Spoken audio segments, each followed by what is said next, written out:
Everything dies.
prepared for the end?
Since the formation of the United States, its mainland has never been invaded or had any major attack. But there are places there which have had more nuclear explosions than anywhere else on Earth. Of the 1,054 US nuclear tests, 928 were carried out on the US mainland, mostly at the Nevada test site. But it wasn't just the US testing nukes. The Soviets, British, French, Chinese, Indian and Pakistanis, and more recently the North Koreans have all tested nuclear weapons, some on their own territory and some in remote locations around the world, in the air, on the land, underwater and even in space. But by far, it's the US and the Soviets that were the biggest players. But what happened at and to the nuclear test sites? The very first full-scale nuclear test was the Trinity explosion of May 16, 1945 at the White Sands Missile Range in New Mexico. This was to prove the theories developed by the Manhattan Project would actually work in reality. Trinity was an implosion device that used plutonium. This was in response to the original design, which was a gun-type device that used uranium-235. But at the time, uranium-235 had to be refined almost an atom at a time, and even using the massive X-10 graphite reactor at the newly constructed Oak Ridge National Laboratory, it would take years to get enough uranium-235 for just one bomb. Plutonium could be made much easier in the reactor, but in order to make it become critical and an explosive device, a ball of it would have to be compressed to about half its size with an explosive lens, and this is what the Trinity test was all about. As the bomb exploded, the 30-metre metal tower, its support structure and the bomb casing itself was vaporised along with the sand of the desert floor below. As the vaporised material cooled and fell back to the ground, it became a green glassy mineral now called trinitite. In some of the greenish glass there are patches of red, which is thought to be the copper wire which was used to trigger the explosive lens. Just after the war, samples of trinitite were sold as jewellery because it was thought that the fireball had just melted the sand and that it wasn't particularly radioactive, although now it's illegal to take samples from the site, which is open to the public twice a year. The level of radiation at the Trinity Ground Zero site is now approximately, for 1 hour of exposure, about the same as the average US citizen would get per day from natural radiation sources. Following the war, nuclear testing moved to the Nevada Proving Grounds, about 100 kilometers northwest of Las Vegas. From 1951 until 1962, 100 above-ground tests were performed, becoming a bit of a tourist attraction in Las Vegas, where they could feel the seismic shockwave through the ground and see the mushroom cloud rising in the distance.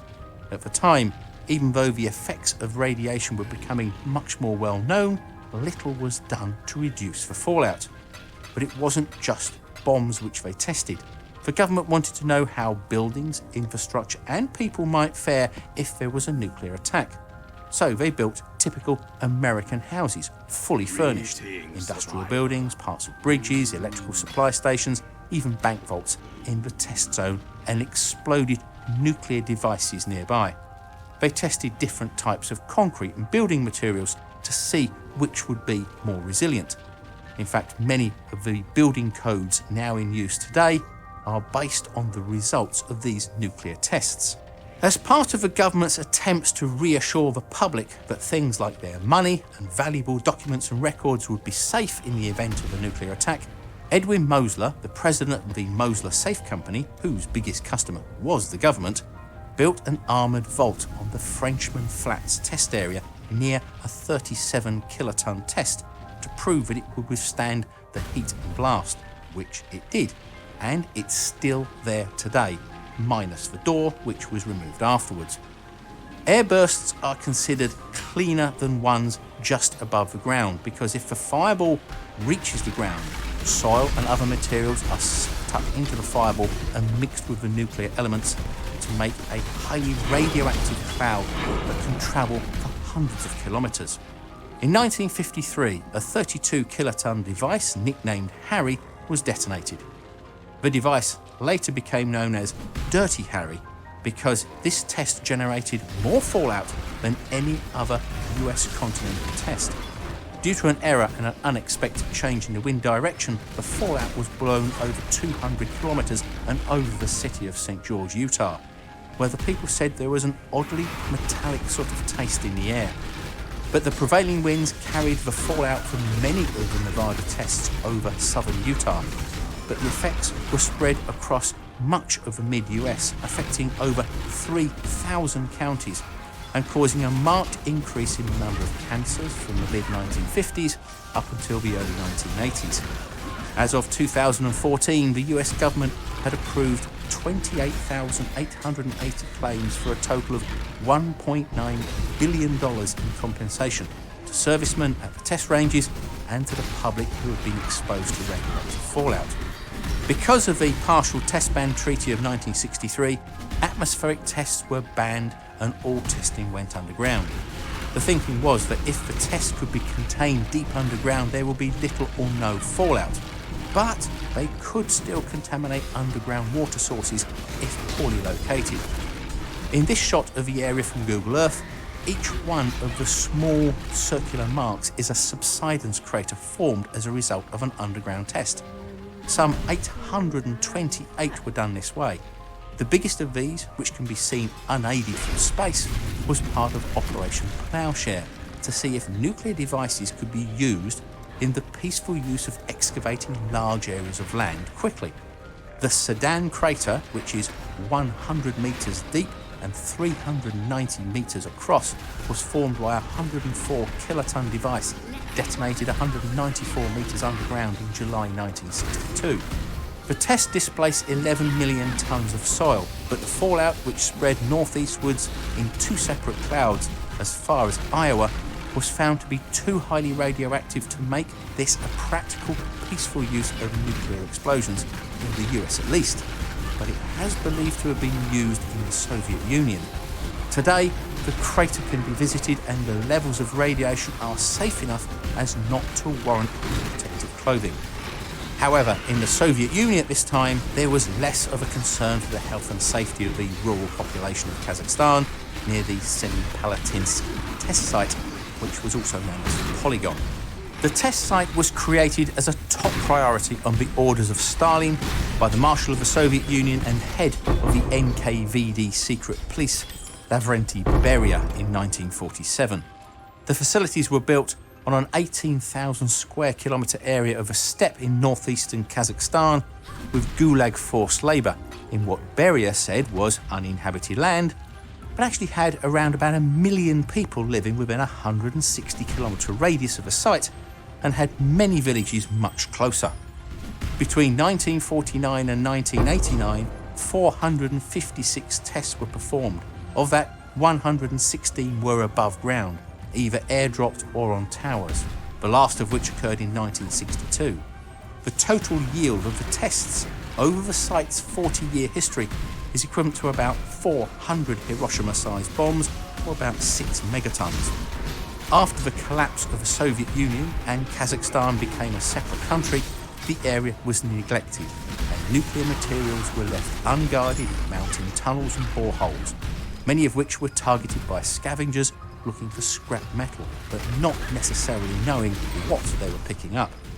The significant amounts of plutonium left behind were considered to be one of the biggest nuclear security threats, and in 2012, Russian, US and Kazakh scientists completed a secret 17-year, $150 million cleanup operation to make the site safe, which included things like filling boreholes and tunnels with special concrete but chemically bonded with plutonium. It's only in the last few years that the scale of the radiation damage has come to light. The Soviet state covered up the extent of the damage for decades, and it wasn't until 1956 that any studies were conducted into the effects on the local population. The Institute of Radiation Medicine and Ecology in Semi, or what was known as Semipalatinsk, has said that between 500,000 and 1 million people were exposed to substantial radiation doses when the atmospheric tests were being carried out, which led to a dramatic increase in cancer, birth defects and mortality from the effects of radiation. You can find out more in the report by the Norwegian Institute of International Affairs at the address shown now and also in the description. But for the biggest Soviet tests, they needed somewhere even more remote. Novaya Zemlya is a crescent-shaped island group in the Arctic Ocean off of the northern coast of Russia. There are 3 test zones on the islands, zones A, B and C. It's most famous for being the place where the largest ever nuclear test took place on October 31st, 1961, when the Tsar Bomber, a 50 megaton nuclear device, was dropped over test zone C. Originally designed to have a yield of 100 megatons, it was scaled back because of fears of the large amount of fallout it would create, and that the plane carrying the bomb would not be able to escape the fireball in time. Even with a 50 megaton blast, the specially modified Tu-95V was only given a 50% chance of survival. The Tsar Bomber was detonated at 14,000 feet, 4,260 meters, creating a fireball 8 kilometers across, but it was stopped from reaching the ground by its own huge shockwave reflected back from the ground. The release plane managed to get 45 kilometers away before the detonation, but it still dropped a kilometer in the air due to the shockwave. However, it made it back to base safely, and the pilot flying the plane resigned from the Air Force shortly after the test. The explosion was so large that the fireball was visible over 1,000 kilometers away. Every building within a 55-kilometer radius was destroyed. Wooden houses in districts hundreds of kilometers away were destroyed, and stone ones had their roofs blown off and windows and doors blown in. The mushroom cloud reached an altitude of 65 kilometers, or 213,000 feet, 7 times the height of Everest, and the heat from the fireball could create third-degree burns 100 kilometers away. This wasn't the only test carried out at Novaya Zemlya. There were 224 nuclear detonations with a total yield of 265 megatons. That's 132 times more than the total amount of munitions used by all sides during World War II, including the 2 atomic bombs on Japan. The last nuclear test was carried out there in 1990, and today it's still a military test area, although mostly a barren Arctic island. Visitors there have found only slightly raised levels of radiation, but access to the main test sites is not possible. For the larger US tests, they also used remote islands and atolls, but this time in the South Pacific. Testing started there in 1948 after the islands came under control of the US as part of the Trust Territory of the Pacific Islands, and by 1962 105 atmospheric and underwater tests had been carried out. The first ever test after Trinity and Japanese atomic bombs was to find out if Navy ships could withstand a nuclear attack. Operation Crossroads was performed in the lagoon of Bikini Atoll because of its remote location, suitable weather, and only a small population of 167 people, which were relocated. The Galapagos Islands had also been considered as a possible nuclear test site. The test was witnessed by invited members of the press and the public. Over 90 ships, including captured German, Japanese and surplus US ships, would make up the test fleet in the lagoon. This was to be a 3-bomb test. The first, being called Able, was an airdrop exploding 158 metres above the fleet, with the following tests being underwater. All 3 bombs were to be the same as the 23-kiloton Fat Man implosion bomb dropped on Nagasaki. The Able test was hampered by the bomb being 650 metres off target. 5 ships were sunk and 14 seriously damaged. The second test, called Baker, was an underwater test, the first time that this had occurred. It created a host of effects, many of which had never been seen before, but the biggest was the fact that it made the sea in the lagoon highly radioactive. The radiation was so bad that many of the ships could not be decontaminated, but some in the Navy didn't believe the problem was real. It was only when a Navy surgeon retrieved a fish from the lagoon and placed it next to a piece of photographic film which it exposed that they decided to cancel the third test. Only 5 ships were able to be used after the test, and the chairman of the Atomic Energy Commission, Glenn T. Seaborg, called it the world's first nuclear disaster. In 1952, the first hydrogen bomb test, codenamed Ivy Mike, took place at the bigger Eniwetok Atoll, 320 kilometres east of Bikini.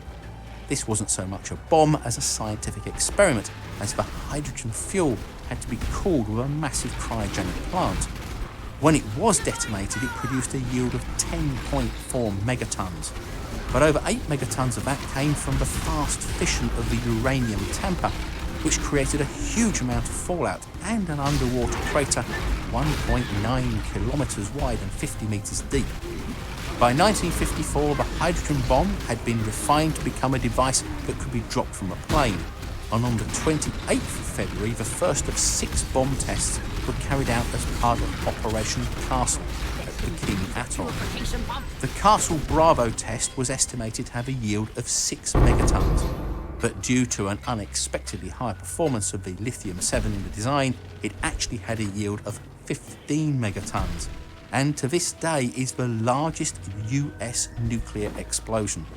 Because of the much greater power, the fallout was much more than expected, with highly radioactive calcium from the vaporized coral reef below the bomb not only covering the Bikini Atoll itself, but also blowing eastwards and contaminating other atolls where both US personnel and islanders were residing at the time. A Japanese fishing boat was also caught in the fallout, and one member of the crew died of radiation sickness a few days afterwards. To this day, Bikini Atoll is still heavily contaminated and crops grown there are not safe to eat. At Eniwetok, a crater on the small island of Runit, which had been formed by a bomb test, was used by the US to dump contaminated topsoil and radioactive debris, including plutonium, from a bomb that failed to explode correctly. Starting in 1977, 4,000 US servicemen worked for 3 years to clean up the area and then cover the waste with a concrete dome. However, this was only meant to be a temporary measure until something more permanent could be arranged, and only 4 out of the 40 islands contaminated were cleaned. Because of this, the bottom of the test crater was not lined with concrete, and so now, with rising sea levels caused by climate change, seawater is seeping inside through the porous bedrock into the dome and leaching out radioactive material. But the seabed of the Eniwetok Lagoon is actually as radioactive as the material under the dome. It's been estimated that it will cost nearly $1 billion to clean up the area effectively, and instead it's proposed that contaminated areas be treated with potassium, which would only cost around about $100 million. Many of the US servicemen that built the dome and worked on the cleanup claim they were not told they would be cleaning up radioactive waste and were not given proper training or protective clothing. In the decades since the end of the cleanup, many have died of cancer and had other health problems which they say is related to their exposure to the radiation. However, because they were not at the test sites when the tests were being performed, the US government says they are not eligible for compensation. The full effects of nuclear testing are difficult to quantify, but there has been a growing body of evidence over the last 60 years or so. Whichever way you look at it, every nuclear power put the development of increasingly more devastating weapons ahead of the health and safety of not only their own people, but also many others for generations to come who were far removed from the political decision makers. And that is the legacy of the nuclear test sites. In 1991, a study by the International Physicians for the Prevention of Nuclear War, the IPPNW, estimated that by the year 2000, 430,000 cancer deaths would have been related to atmospheric testing, and concluded that eventually about 2.4 million deaths would be the result of the nuclear tests. So what are your thoughts on the issues of nuclear tests and the effects they've had and are still having? Let me know in the comments below. And also don't forget to subscribe, thumbs up and share the video please.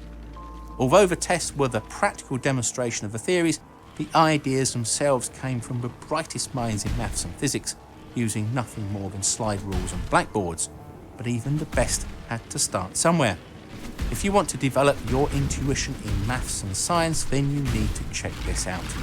This is from Brilliant, an interactive problem-solving website where you can solve real-world problems and learn to think like a scientist. By breaking down a problem into easy-to-understand steps and then pulling it back together so you can see how the overall process works. Brilliant helps you develop your intuition about these concepts. Having these math and skill sets in your mental toolbox is valuable because it gives you a much deeper understanding of how the world works. Whether you're a professional, hobbyist or scientist, you can get started for free at brilliant.org/CuriousDroid. And if you're one of the first 287 people to upgrade to the premium subscription, you'll get 20% off.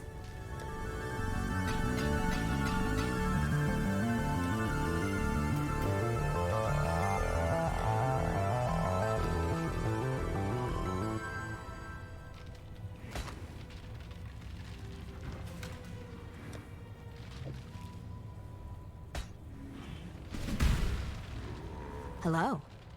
Shopping for a car? Don't overpay. Try Car Gurus, the fast, easy way. Since the formation of Listen up.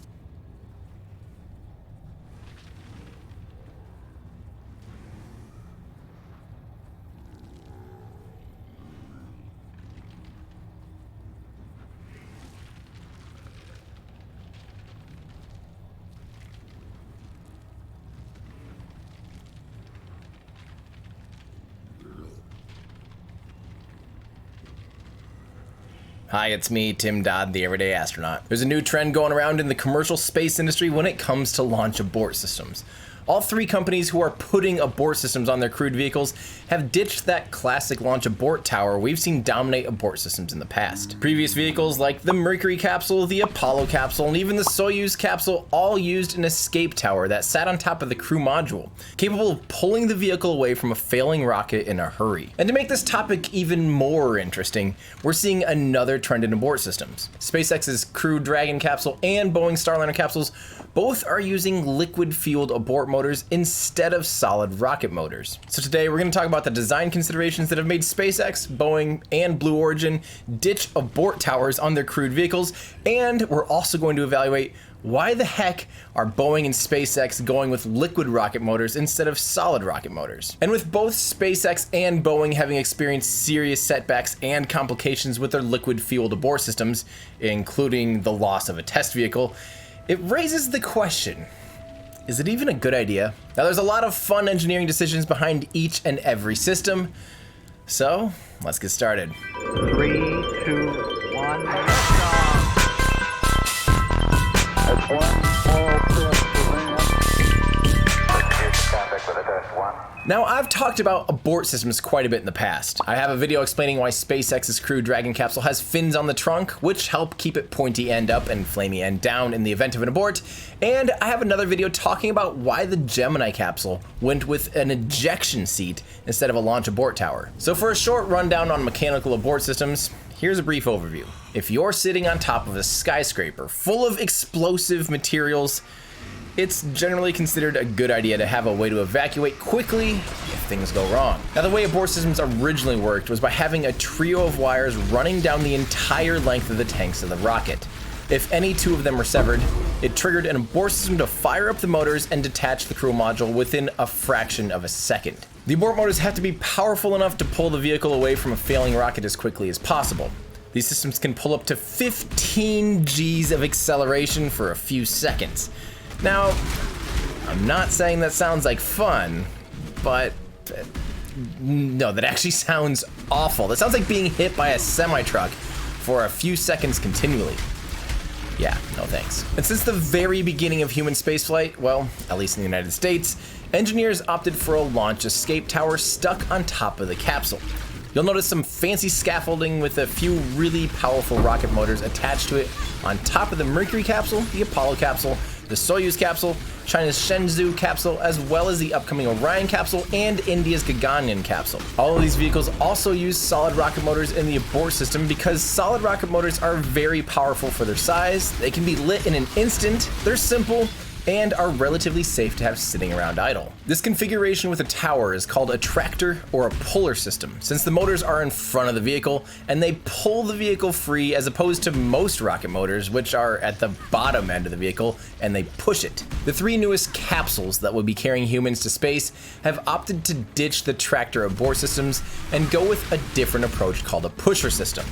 And even more interestingly, SpaceX, Boeing, and Blue Origin all have wildly different reasons for doing so. So let's start off with Blue Origin and their New Shepard capsule. New Shepard is one of two players in the suborbital tourism game, competing with Virgin Galactic and their Spaceship Two spaceplane. But Blue Origin's New Shepard is the only one of these two that offers an abort system. The abort system that Blue Origin decided to go with is a solid rocket motor placed smack in the middle of their capsule underneath what looks like a beautiful table, but is actually a large chunk of blast-resistant and high-pressure tubing holding the solid rocket motor. As mentioned before, this makes it a pusher system since the exhaust comes out of the bottom of the vehicle when used during an abort. Now, an interesting note with this system is how wobbly it looks when in use. This is likely because the center of thrust is very close to the center of mass, making it inherently less stable. I talked about this briefly in the video about why the Crew Dragon capsule has fins on the trunk, saying it looks like New Shepard could use some aero surfaces to help keep it more stable. But then again, as long as it gets the heck out of there, it's probably fine. Blue Origin's use of a solid rocket booster makes sense for this abort system. Since it's only to be used in an emergency, it just kinda hangs out there, hoping to never need to be used. Something a solid rocket motor does perfectly. Its high thrust to weight ratio and safe storage makes it a no-brainer for this. So now we can ask ourselves, why didn't they go with a more traditional escape tower? First off, the New Shepard is trying to operate as inexpensively and frequently as possible by being fully reusable.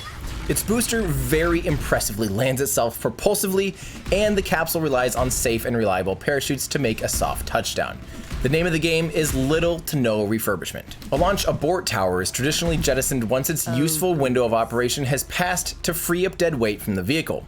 But with a suborbital system that only goes straight up and straight back down, you'd think they'd probably just keep the tower on. And this is especially true since there's no docking port that would need to be uncovered because the New Shepard vehicle doesn't dock with anything. But say you did leave it on, it's pretty safe to assume you wouldn't want to deploy your parachutes in the vicinity of that launch escape tower because there'd be a pretty big risk of them getting tangled up in it. So in the case of a launch abort tower, mission success relies on that tower being ditched or else the parachutes won't work correctly. So that raises the question. Is it better to design a system that requires a separation event every single flight in order to be successful? Or do you want to design a system that only needs to be used in an emergency? And besides that, Blue Origin wouldn't want to ditch the abort tower in flight since it could land pretty close to their facilities, and it would be likely destroyed with each and every flight, which would add to the cost. But there's perhaps even a bigger reason why Blue Origin went with the pusher system. And by bigger, I mean bigger. Take a look at these puller systems. Do you notice anything missing? Puller systems almost always have a protective fairing or a shell that covers the windows and the rest of the vehicle to protect the vehicle if the abort system is used. It'd generally be a good idea to make sure your windows are covered up so you don't completely obliterate them. Granted, Mercury capsules had a window and an escape tower, but on the Mercury capsule, the motors were much higher up on the tower than other systems. And we did things a little differently in the early days of human spaceflight that just might be frowned upon today. Since puller abort motors and windows don't typically go hand in hand, covering up the world's largest windows that go to space would be a pretty big shame. Since New Shepard's entire purpose is to provide the ultimate tourist experience with stunning views, they sure want to make sure seeing out those big, giant, beautiful windows is a top priority. So for Blue Origin, the use of a pusher-type solid rocket motor abort system makes the most sense.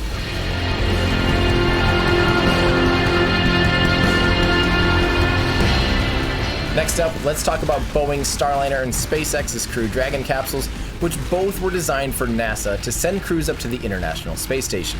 Now, these are purpose-built taxis to the ISS first and foremost, although both vehicles may see commercial use someday for private customers. I have a video that dives really deep into both of these vehicles and the rockets they ride on, and then I compared them to the Space Shuttle and Soyuz, the other vehicles that visit the ISS. So if you need a rundown on what the history is, the specs, and all of the considerations of these vehicles, definitely check this video out. Both SpaceX's Crew Dragon capsule and Boeing's Starliner opted to use a pusher system too. They've chosen to ditch the tower, but both of these vehicles also opted to use liquid-fueled abort motors instead of the more traditional solid rocket motors. Now you might be thinking, how can a liquid-fueled rocket engine be quick and safe enough to be relied upon for an emergency abort? I mean, after all, rocket engines can take several seconds to get the pump spinning and for ignition to occur, so that doesn't really sound like a good option. Well, these liquid-fueled rocket engines are using a similar system to what's used in reaction control systems, which offer very quick and reliable ignition. They do this by utilizing a pumpless rocket engine known as a pressure-fed engine. Pressure-fed engines just have their propellant stored in a very high-pressure tank. They open a valve and they let it rip. And to make it even more reliable, the pressure-fed engines used on these abort motors run on hypergolic propellants. Hypergolic propellants burn on contact with each other, so there's no need for a secondary ignition source like a spark or a flame. This makes the pressure-fed hypergolic engine very simple, quick-acting, and reliable. A great choice for reaction control and abort motors. But it should also be noted that although hypergolic fuels are very stable and reliable, they're incredibly toxic, cancerogenic, and just really nasty stuff. So why did both companies choose liquid-fueled abort motors? Now, there's a few reasons, but first and foremost, it's likely due to increased safety requirements from NASA. They want what's known as a full envelope abort system, or the ability to abort safely from any point in the flight. Now, solid rocket motors can provide this option too. For instance, the Orion capsule's solid rocket tractor system offers an abort mode for the first 2 minutes of flight, after which the tower is jettisoned, and the second stage of the SLS system, or the service module's AJ-10 engine, can provide abort options. But with liquid-fueled abort motors, they can fire them for less time or lower thrust than a solid rocket motor, which gives them the ability to place the vehicle precisely into a desired trajectory to either re-enter safely or abort to orbit, which can make it easier to design a full envelope abort window. But quite frankly, each company could have gone with a typical tractor solid rocket motor abort system. As a matter of fact, SpaceX's original concepts for the Crew Dragon capsule, or Dragon Rider as they called it back then, was going to utilize a traditional tower and then jettison it on ascent, as we can see in this animation from 2010. So the first reason each company opted for a pusher system is the same reason we talked about before. By removing a separation event, you're eliminating a potential mission failure scenario. By integrating the abort system into the vehicle, it simplifies the sequence of events needed for mission success. But integrating the abort system doesn't necessarily mean they're required to use liquid fuels, does it? I mean, New Shepard gets away with it. Well, there's two reasons why utilizing liquid fuel abort motors in these cases are actually more useful or even necessary in an integrated abort system. The first reason is control. Liquid fuel rocket motors can steer and point the vehicle by doing something called thrust differential, which is where they can increase or decrease thrust on any of the motors, and that can help point it in the correct way. This definitely helps keep the pointy end up and the flamey end down. Now, there are ways to control a solid rocket motor, but thrust differential isn't one of them. So in order to steer a solid abort tower, one cool way is by having a separate solid motor fire and having multiple valves open and close on each side of the tower.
clumsy me.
Not let them reach the purification pump!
Take a look at this Orion attitude control motor test.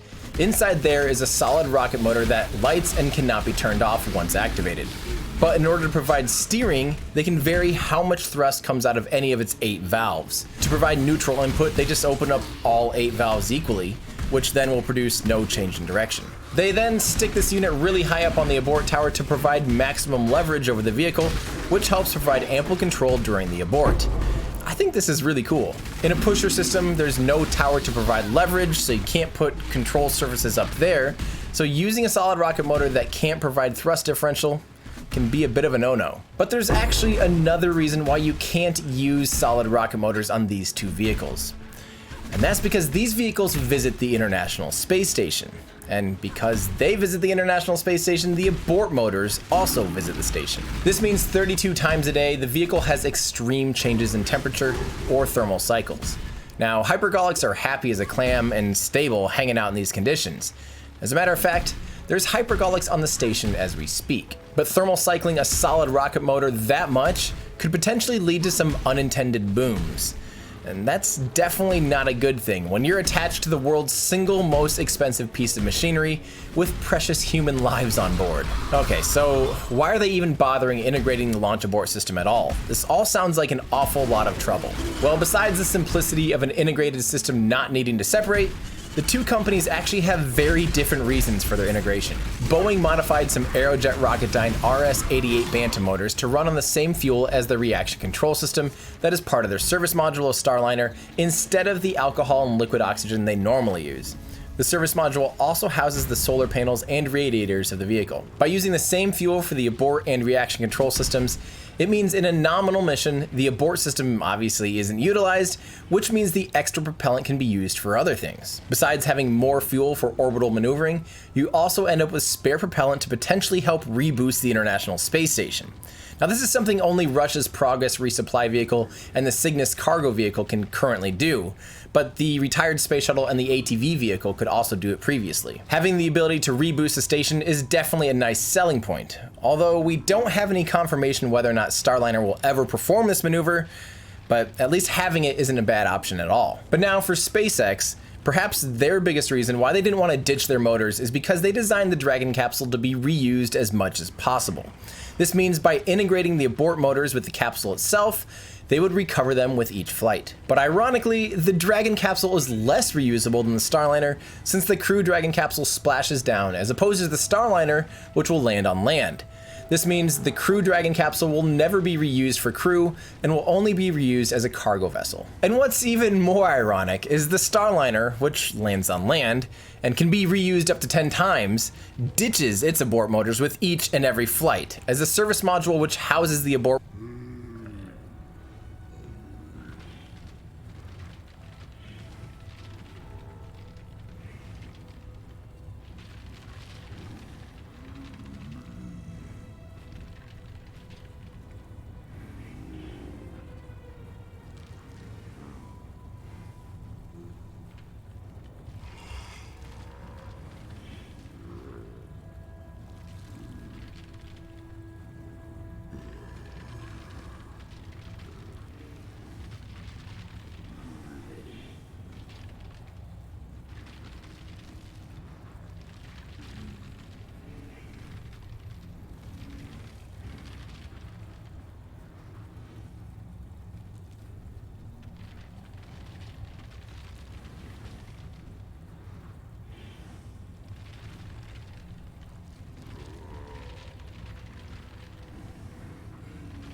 motors is jettisoned before re-entry. So the vehicle which lands on land ditches its abort motors, and the one that lands in the ocean keeps its abort motors.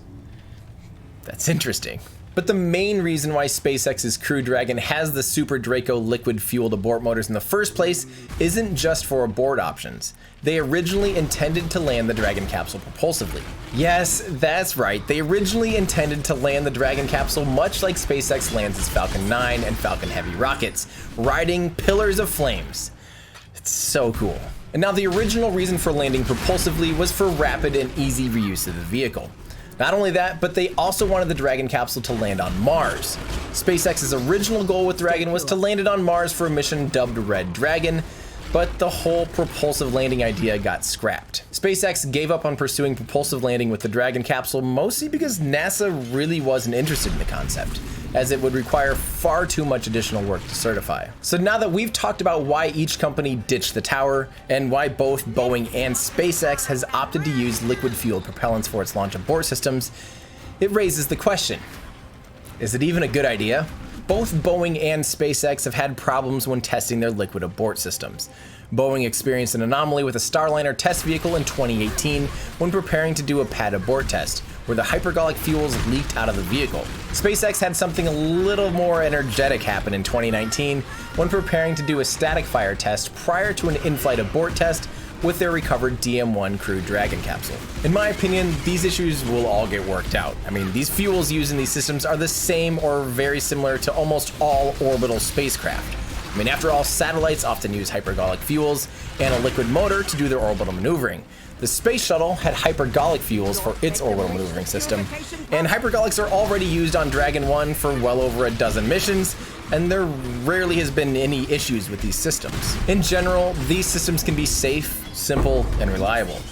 So why are we seeing such major problems arise when testing them? Well, the public relation answer is that's why we test. But I kind of have a feeling it has to do with how you test this stuff. Oftentimes, you go beyond what you would normally be doing and doing things in these testing campaigns that wouldn't normally be done on the launch pad. But as far as is it a good idea? I mean, I think so. The fuels are already on the vehicle in the first place, so it makes sense to use them for a launch abort system. Liquid-fueled abort systems are useful, potentially reusable, and actually make for a simpler spacecraft and mission profile. Not to mention, when they're not used, they can be utilized for other purposes such as reboosting the ISS or even propulsively landing. Although we probably won't ever see either of those things happen. I'm sure each company is learning from the failures of these systems, and I have little doubt this will all be sorted out before we ever put humans on board. And hopefully that's sooner rather than later. So it is interesting that we went from one common form of launch abort to suddenly 3 21st century companies using wildly different systems. But in the long run, each company has a unique reason behind their engineering decisions, which I find fun. So does this help answer your questions of why companies have scrapped abort towers or why they're now using liquid-fueled rocket motors? Let me know if you have any other questions about this topic in the comments below. In keeping with this trend of talking about escape systems, I plan on making a video about why SpaceX doesn't plan to use an abort system on their upcoming Starship, and help answer the question of whether or not that's a good idea. I owe a huge thanks to all my Patreon supporters for helping me make videos like this and all other content possible. Patreon members get exclusive access to a subreddit and a Discord channel, as well as exclusive live streams and early access to some videos. So, if you want to help support what I do, please head on over to patreon.com/everydayastronaut. And while you're online, be sure and check out my web store for lots of fun new merchandise, such as Gridfin Nauticoasters, hats like this, prints, maybe t-shirts like this, lots of other fun stuff at everydayastronaut.com/shop. As always, all the music in my videos is original, and you can listen to some of my music on Spotify or iTunes or Amazon or Google Music, or really wherever you listen to music. For easy links, go to everydayastronaut.com/music. Share it with a friend. Thanks everybody, that does it for me. I'm Tim Dodd, the Everyday Astronaut, bringing space down to Earth for everyday people. Hi, it's me, Tim Dodd, the Everyday Astronaut. We're at a really exciting time where the number of crewed vehicles going to the International Space Station will go from just 1 to 3. The Soyuz's 8-year monopoly for getting humans up to the International Space Station is finally coming to an end. So today, we're going to take a deep dive on the 2 new spaceships that are going to be responsible for taking humans to and from the International Space Station from the United States.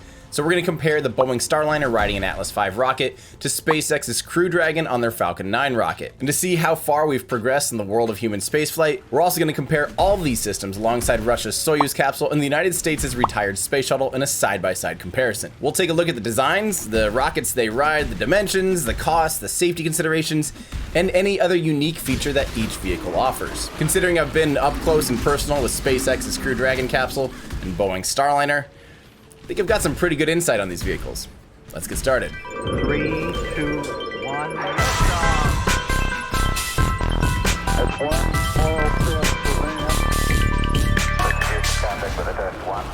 The International Space Station is still one of the greatest feats of human engineering. I mean, after all, it's a football field-sized floating laboratory traveling 10 times faster than a bullet, circling the Earth every 90 minutes. It's taken 33 launches to put all of its pieces into orbit and has been home to over 230 people from almost 20 countries. The ISS typically has 6 astronauts on board.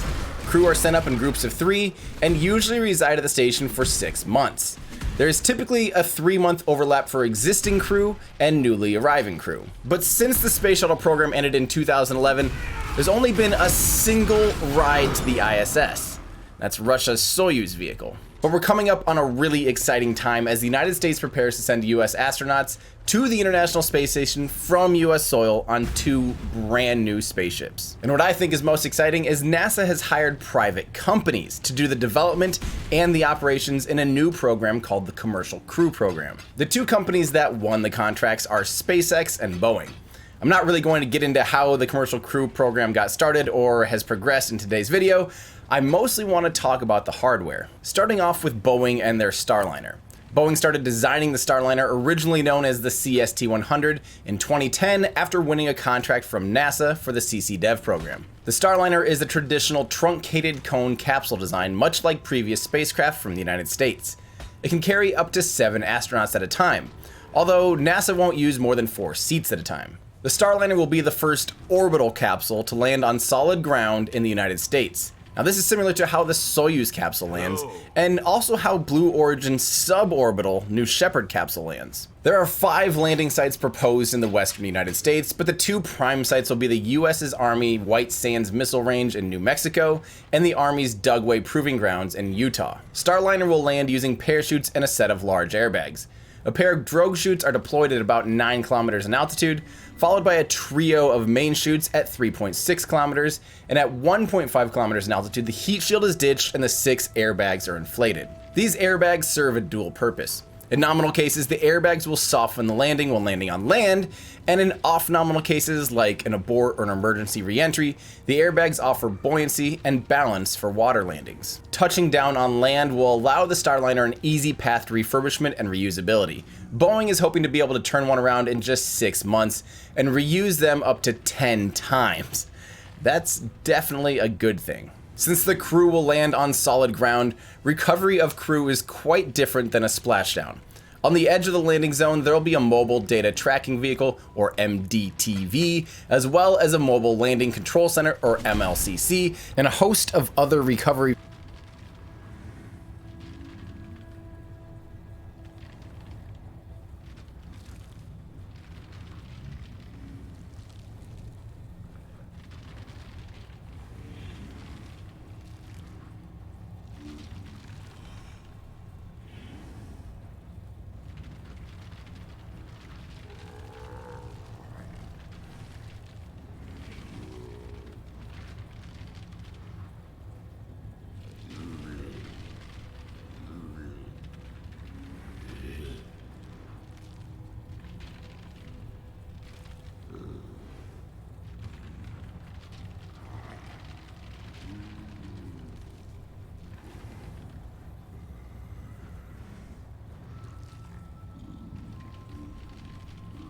vehicles waiting to pounce. Once touchdown is confirmed, a small army of vehicles will race their way across the desert. Now, I picture this pretty much being like a real-life Mad Max scenario, so Boeing, please send us videos of this. Upon arrival, a crew will check and stabilize the hydrazine fuels and then ground the vehicle for static electricity. After that, An HVAC truck will roll up and start to cool the spacecraft, including the crew and the fuels. Next up, a mobile landing platform will pull up with stairs and begin to evacuate the crew. Boeing has to pull crew out within 1 hour and cargo out within 2. The person who actually extracts the crew is a member of Boeing's fire and rescue team, which I think is pretty cool. The crew is taken out and then sent over to a truck for medical checkups and then whisked away on a NASA helicopter. Eventually, the capsule itself will be loaded up with a small crane truck and taken back to begin refurbishment. The cockpit of Starliner takes a fairly conservative and familiar approach. Although it's a lot less cluttery than the Space Shuttle's cockpit, it still features familiar and traditional controls, buttons, and non-touch screens. The Starliner will dock to the ISS and not berth. Docking is where the vehicle actually does all the final maneuvering until it connects itself up with the docking port. Dragon 1 and Cygnus cargo vehicles both currently berth to the station, meaning they park and then are grappled to the station via the Canadarm, or Canadarm. Astronauts get in and out of the side hatch when on Earth, but when docked they'll crawl through the top part that connects to the International Space Station via the International Docking Adapter on the ISS. Initially, getting into and out of the Starliner is admittedly a bit cumbersome. Astronauts need to shimmy into their seats lying on their backs. The spacecraft is 2 main sections, the crew module and the service module. The crew module is, well, exactly what you'd think. It's where the crew goes. It's also the part that survives re-entry. The service module houses propellant tanks for orbital maneuvering, the orbital maneuvering thrusters, the launch abort motors, which are on the bottom in a pusher configuration, solar panels on the bottom, and radiators on the sides, as well as a host of other things. The abort motors are 4 Aerojet Rocketdyne RS-88 Bantams modified to run on hypergolic fuels to function as a launch abort motor. The first uncrewed test flight, OFT-1, will fly with the qualification test motors, but they'll be inactive since there will be no crew on board. In the event of an issue with the booster or a rapid unscheduled disassembly, these abort motors would be used up until a few minutes into flight, after which time the vehicle would just use the maneuvering thrusters. The Starliner offers a full envelope abort window, meaning the astronauts can abort at any time and remain safe. Boeing designed the Starliner to be able to ride on a variety of rockets, including the Atlas V, the Delta IV, and the Falcon 9. They wound up selecting United Launch Alliance's Atlas V for now, and eventually ULA's upcoming Vulcan rocket will likely fly Starliner. The exact Atlas V they selected is an N22. Now here's a quick reminder of those numbers. The first part of the name represents the fairing size, the options being 4 meters, 5 meters, or N for none. The middle number is the amount of strap-on rocket boosters and can range from 0 to 5. The last number is the number of RL-10 engines on the Centaur upper stage. The Centaur can have 1 or 2 RL-10s. So putting this all together, the Atlas V that will launch the Starliner will have no fairing, since it has a Starliner on top. It'll have 2 solid rocket boosters and dual RL-10 engines on the upper stage. Hence, the N22. When the Starliner launches, it'll be the first time ULA's actually used a dual RL-10 Centaur upper stage on the Atlas V. However, the dual-engine Centaur has been flying since 1962 and flew on the Atlas III as recently as 2005, so it's definitely not anything new. So why are Boeing and ULA using a dual-engine Centaur when the Starliner is relatively light? The RL-10 engine is crazy efficient, but one thing it's not: powerful. In order to allow for enough time for a standard single engine to push the upper stage and its payload into orbital velocities without re-entering the atmosphere, the first stage of the Atlas V usually lofts itself into an extra high altitude, allowing for more time for the upper stage to do its circularization burn. This works great for standard payloads, but in the case of an abort, this trajectory is actually way too steep, generating crazy high, unsurvivable G-forces when it hits the atmosphere. So in order to maintain a nice, safe, shallow profile for the fragile and precious humans on board, the upper stage needed more oomph. And the solution to that was the dual-engine Centaur. If you need more info on this unique engineering solution, Scott Manley has an awesome video on it. Boeing and ULA will also be running a secondary flight computer that'll be running in parallel to the primary flight computer on the Centaur upper stage. It'll catch any errors in the flight plan faster than a human reaction time, shutting down the engines and triggering an abort. Another design consideration is due to the blunt nose of the Starliner. You'll see these little lattice structures around the outside.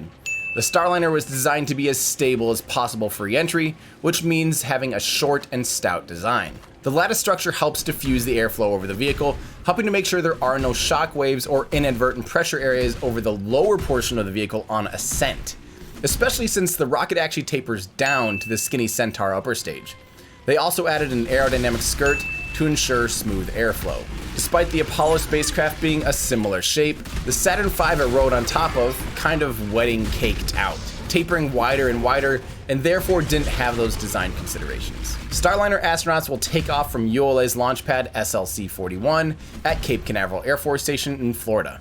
The pad has already been fitted with the crew access arm in preparations for the first crew launches. This will be the first time humans have launched from this particular launch pad, which is awesome, and also the first time humans have launched from Cape Canaveral Air Force Station since Apollo 7 in 1968. We'll get into the dimensions, the designs, prices, and more when we do a side-by-side comparison of all the vehicles.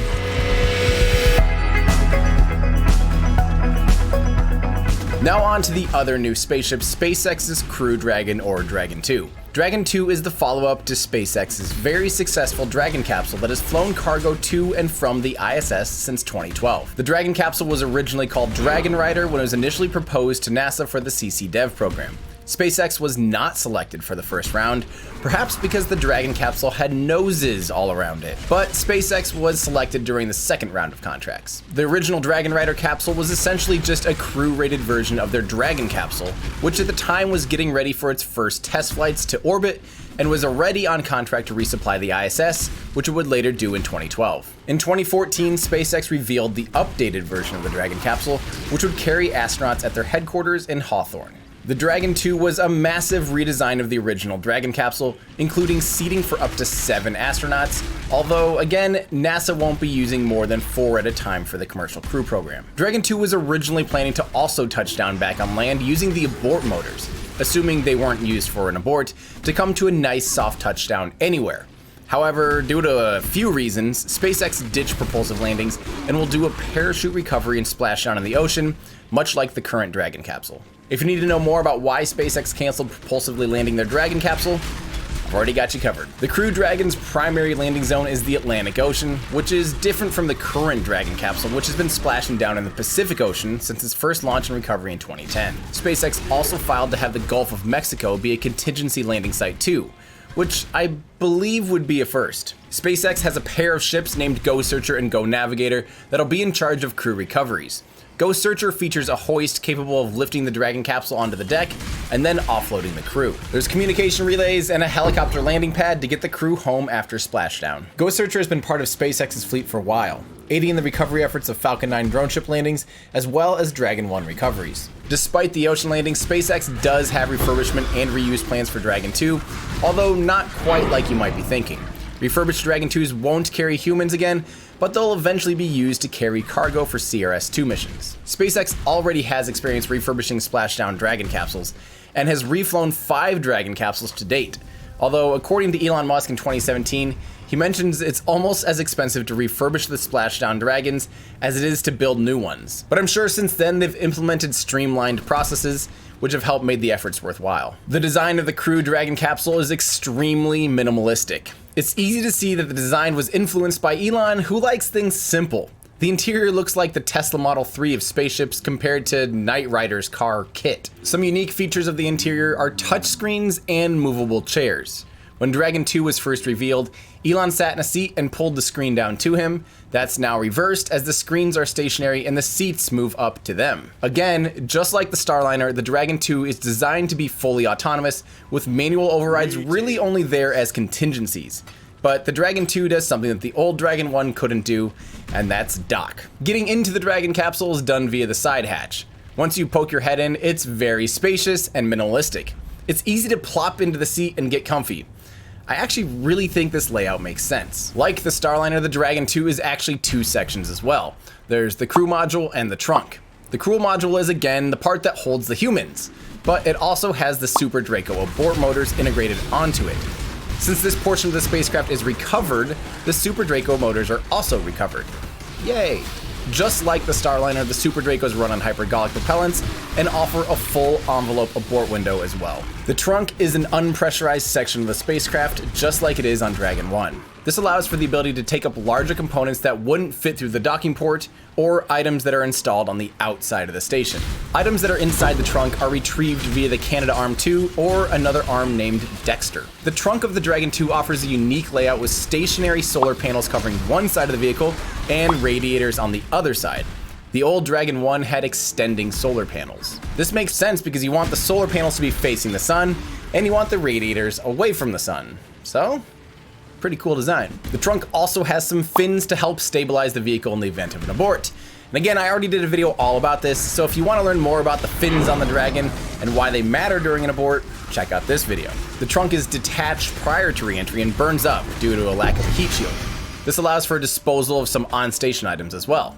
A very fiery garbage service. The Dragon 2 is designed to exclusively fly in the Falcon 9, although there were plans for it to fly in a Falcon Heavy at one point, but SpaceX no longer plans to human certify Falcon Heavy and instead is focusing on Starship. In order for the Falcon 9 to be crew rated, NASA required a design freeze of their Block 5 variant, since SpaceX tends to upgrade their vehicles so frequently, they sometimes introduce unintended consequences. Part of this design freeze also required the use of a new composite overwrapped pressure vessel, or COPV. The COPV failure was the root cause of the AMO 6 pad anomaly, and a COPV strut was the cause of the CRS-7 failure. SpaceX started flying a newly designed COPV at the end of 2018. It's kind of unusual that NASA required a design freeze. I mean, considering NASA has considered flying humans on the second launch of SLS.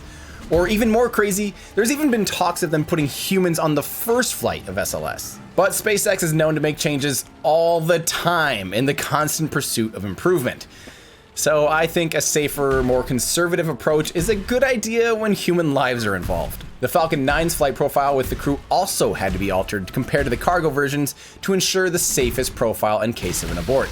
Due to the shallower, flatter profile, it also means the first stage booster of the Falcon 9 will not do a return to launch site landing and will have to land downrange on the drone ship. The upper stage of the Falcon 9 uses the Merlin 1D vacuum engine, which is extremely powerful, but not very efficient. We'll have no problem maintaining a shallow profile. Crew will climb on top of a Block 5 Falcon 9 poised at Launch Complex 39A at Kennedy Space Center in Florida. Now I have to say, not that it's a contest, but SpaceX definitely does have the coolest launch pad ever. I mean, after all, this is the same launch pad that humans took off from to go to the moon. Crew will go up the fixed service structure that's a relic from the space shuttle era.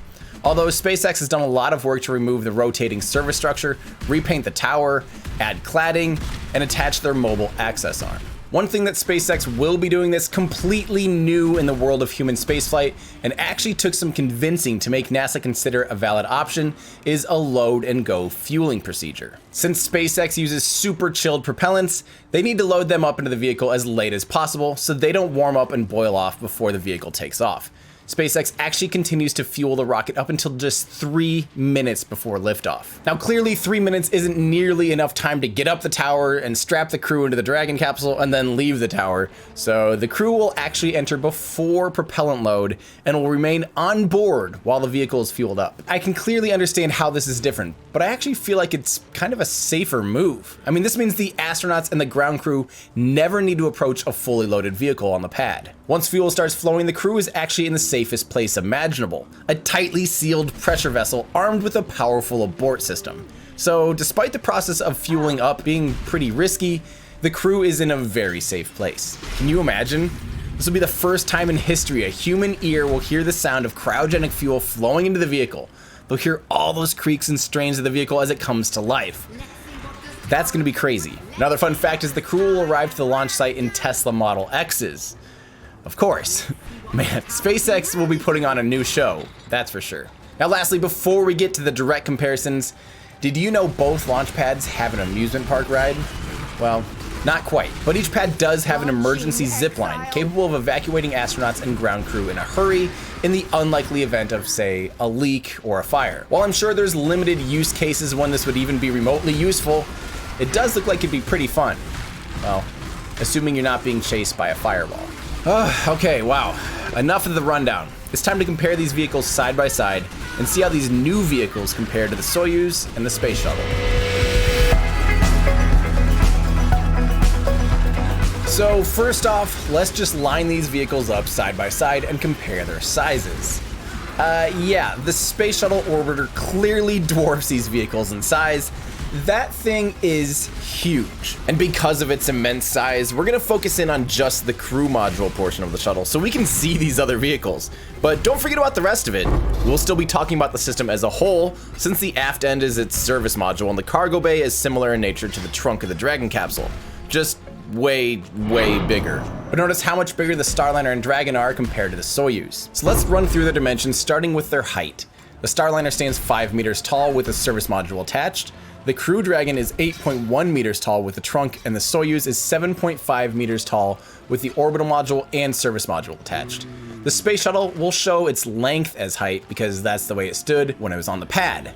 It stood 37 meters tall from tail to nose. Next, their width. The Starliner is 4.5 meters wide, the Dragon capsule 3.7 meters wide, the Soyuz 2.2 meters, and the space shuttle's crew compartment and payload bay were 4.6 meters wide.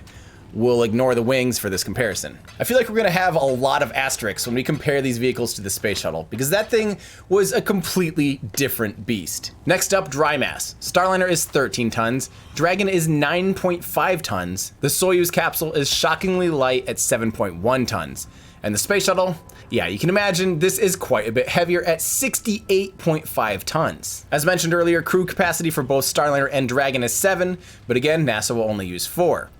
The Soyuz capsule can fit 3, barely, and the shuttle could fit up to 8, although 7 was much more common. Now for volume, both pressurized and unpressurized. Starliner has 11 cubic meters of pressurized volume and no unpressurized. Dragon 2 has 10 cubic meters of pressurized volume and 14 cubic meters of unpressurized volume. Soyuz has 8.5 cubic meters of pressurized and no unpressurized volume. The space shuttle is of course king here with 74.3 cubic meters for pressurized volume and 300 cubic meters of unpressurized volume. In other words, you could almost fit all 3 spaceships inside the payload bay of the shuttle. So now, how long can these vehicles stay in space? The Starliner can go 60 hours on its own and 210 days while docked. Crew Dragon can go 1 week on its own and also 210 days when docked.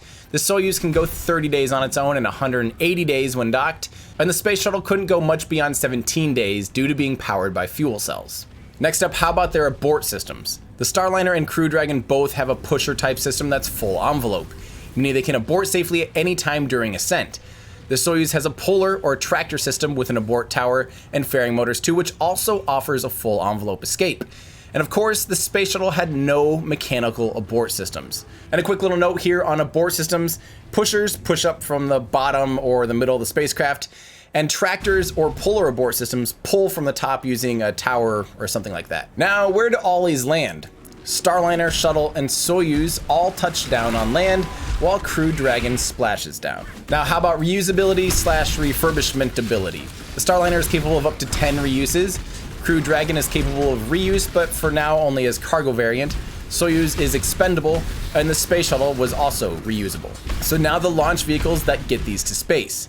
Starliner will ride the Atlas V N22, Crew Dragon the Falcon 9, Soyuz the Soyuz FG rocket, and soon the Soyuz 2, and the shuttle was part of the space transportation system. While we have these rockets pulled up, I think it's important we take a note on their reliability.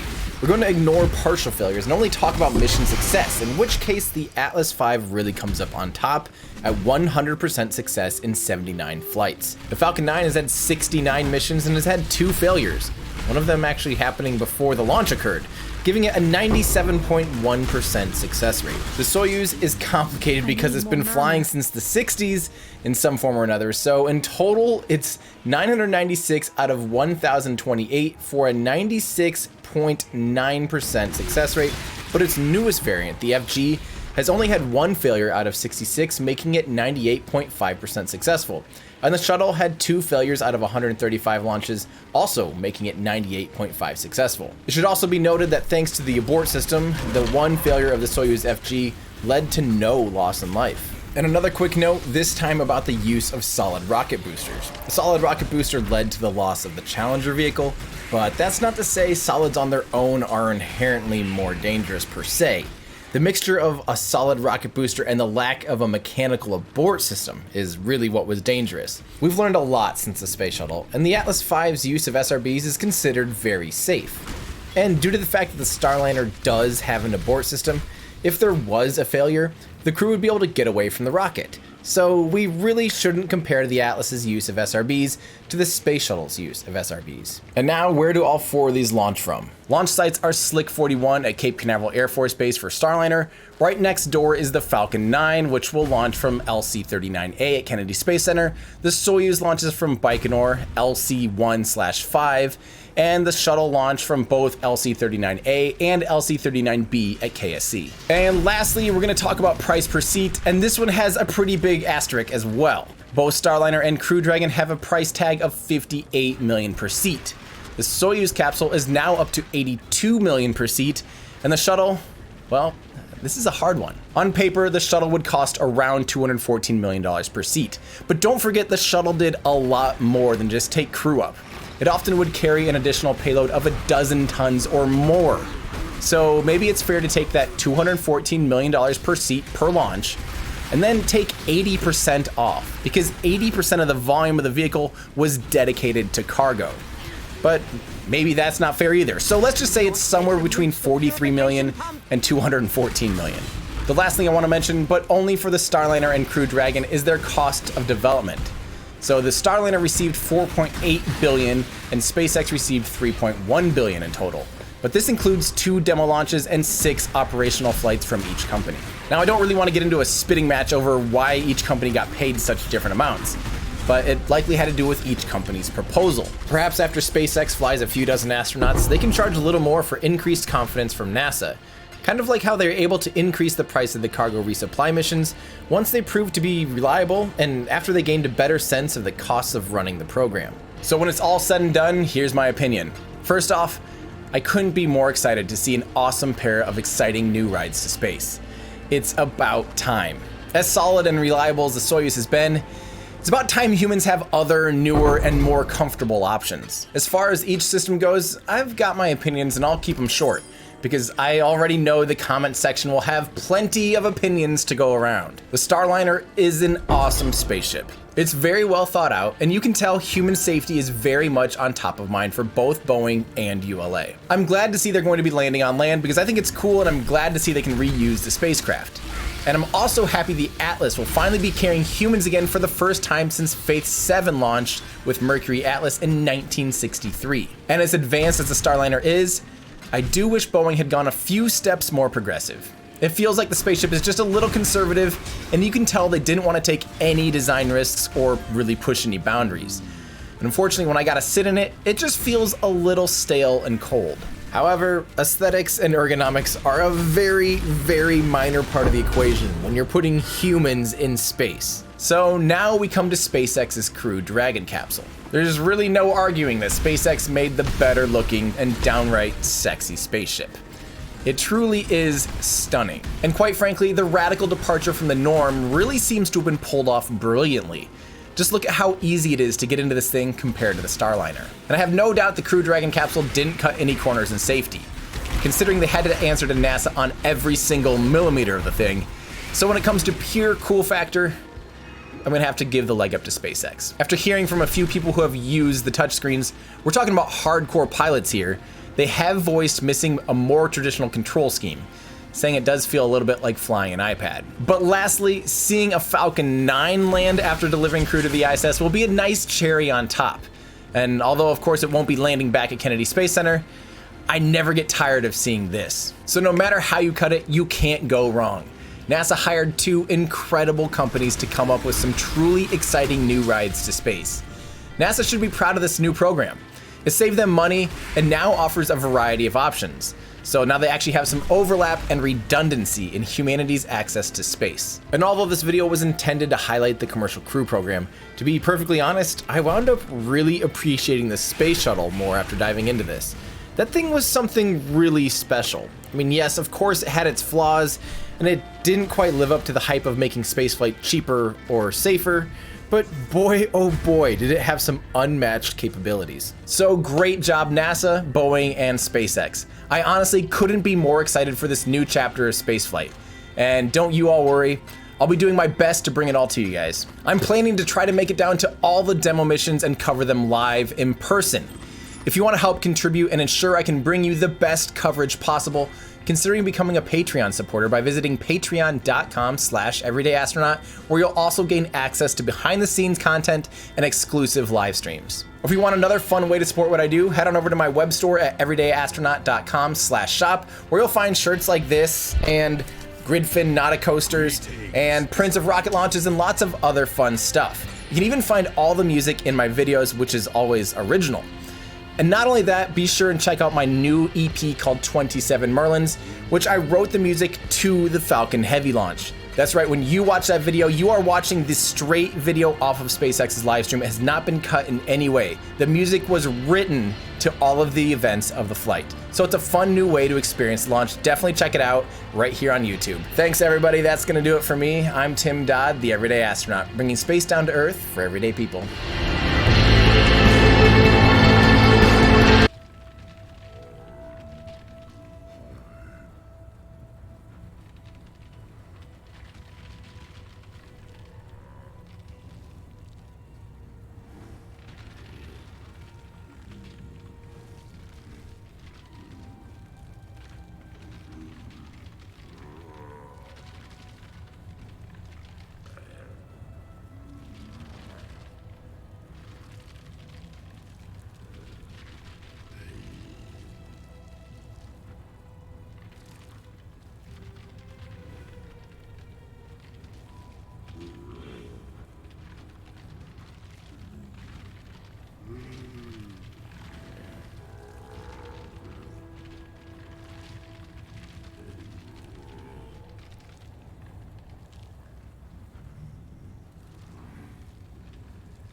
Oh.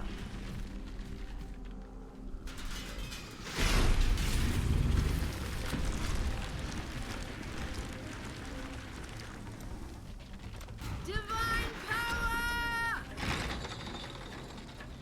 Divine power.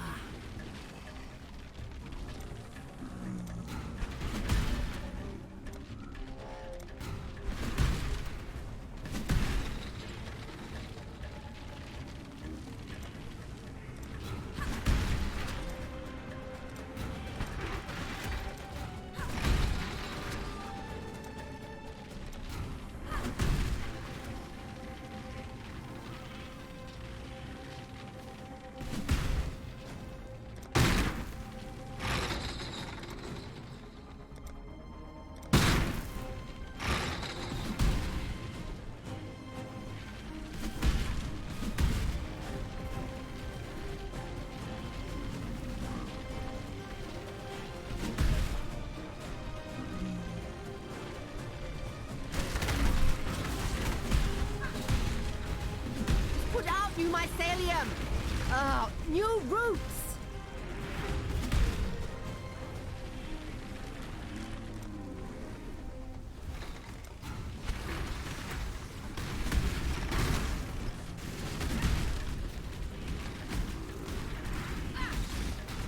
It's branching, Exile!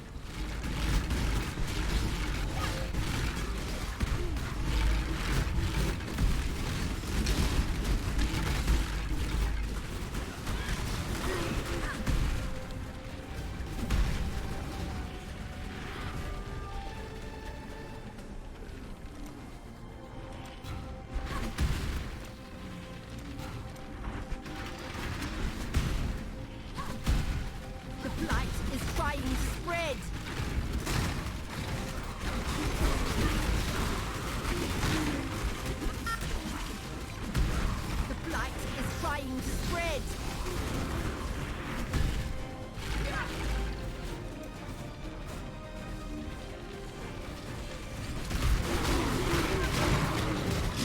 Life is too precious to waste on you. Let's see what this tower can really do. The blight is trying to spread.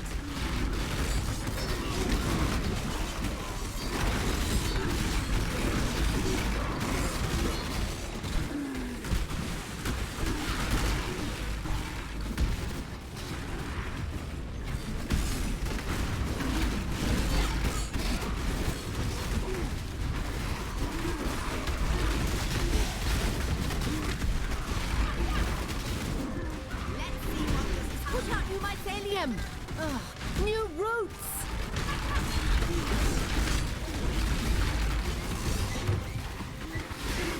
It's branching, Exile!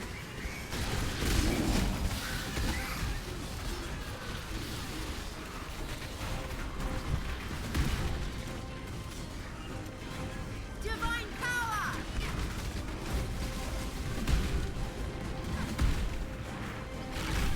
It's put out new mycelium! New roots!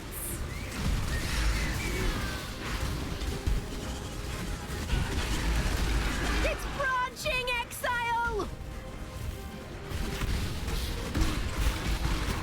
Not let them reach the purification pump! Power can really do!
Prepared for the end?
Put out new mycelium!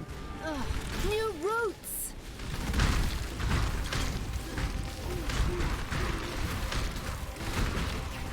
Put out new mycelium. Ugh, new roots.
Hi, it's me, Tim Dodd, the Everyday.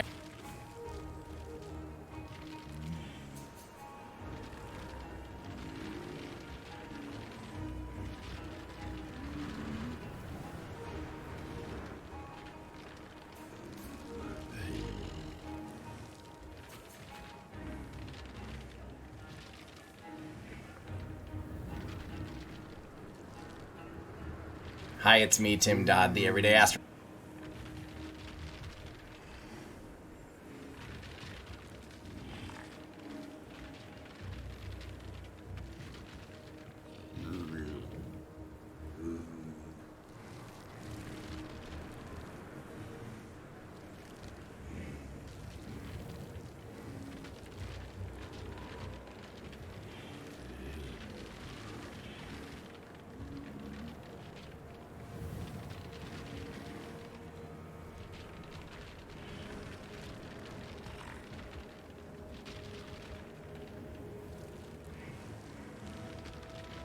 Hi, it's me, Tim Dodd, the Everyday Astronaut. Elon Musk recently announced that SpaceX is no longer pursuing propulsive landings with their Dragon 2 capsule.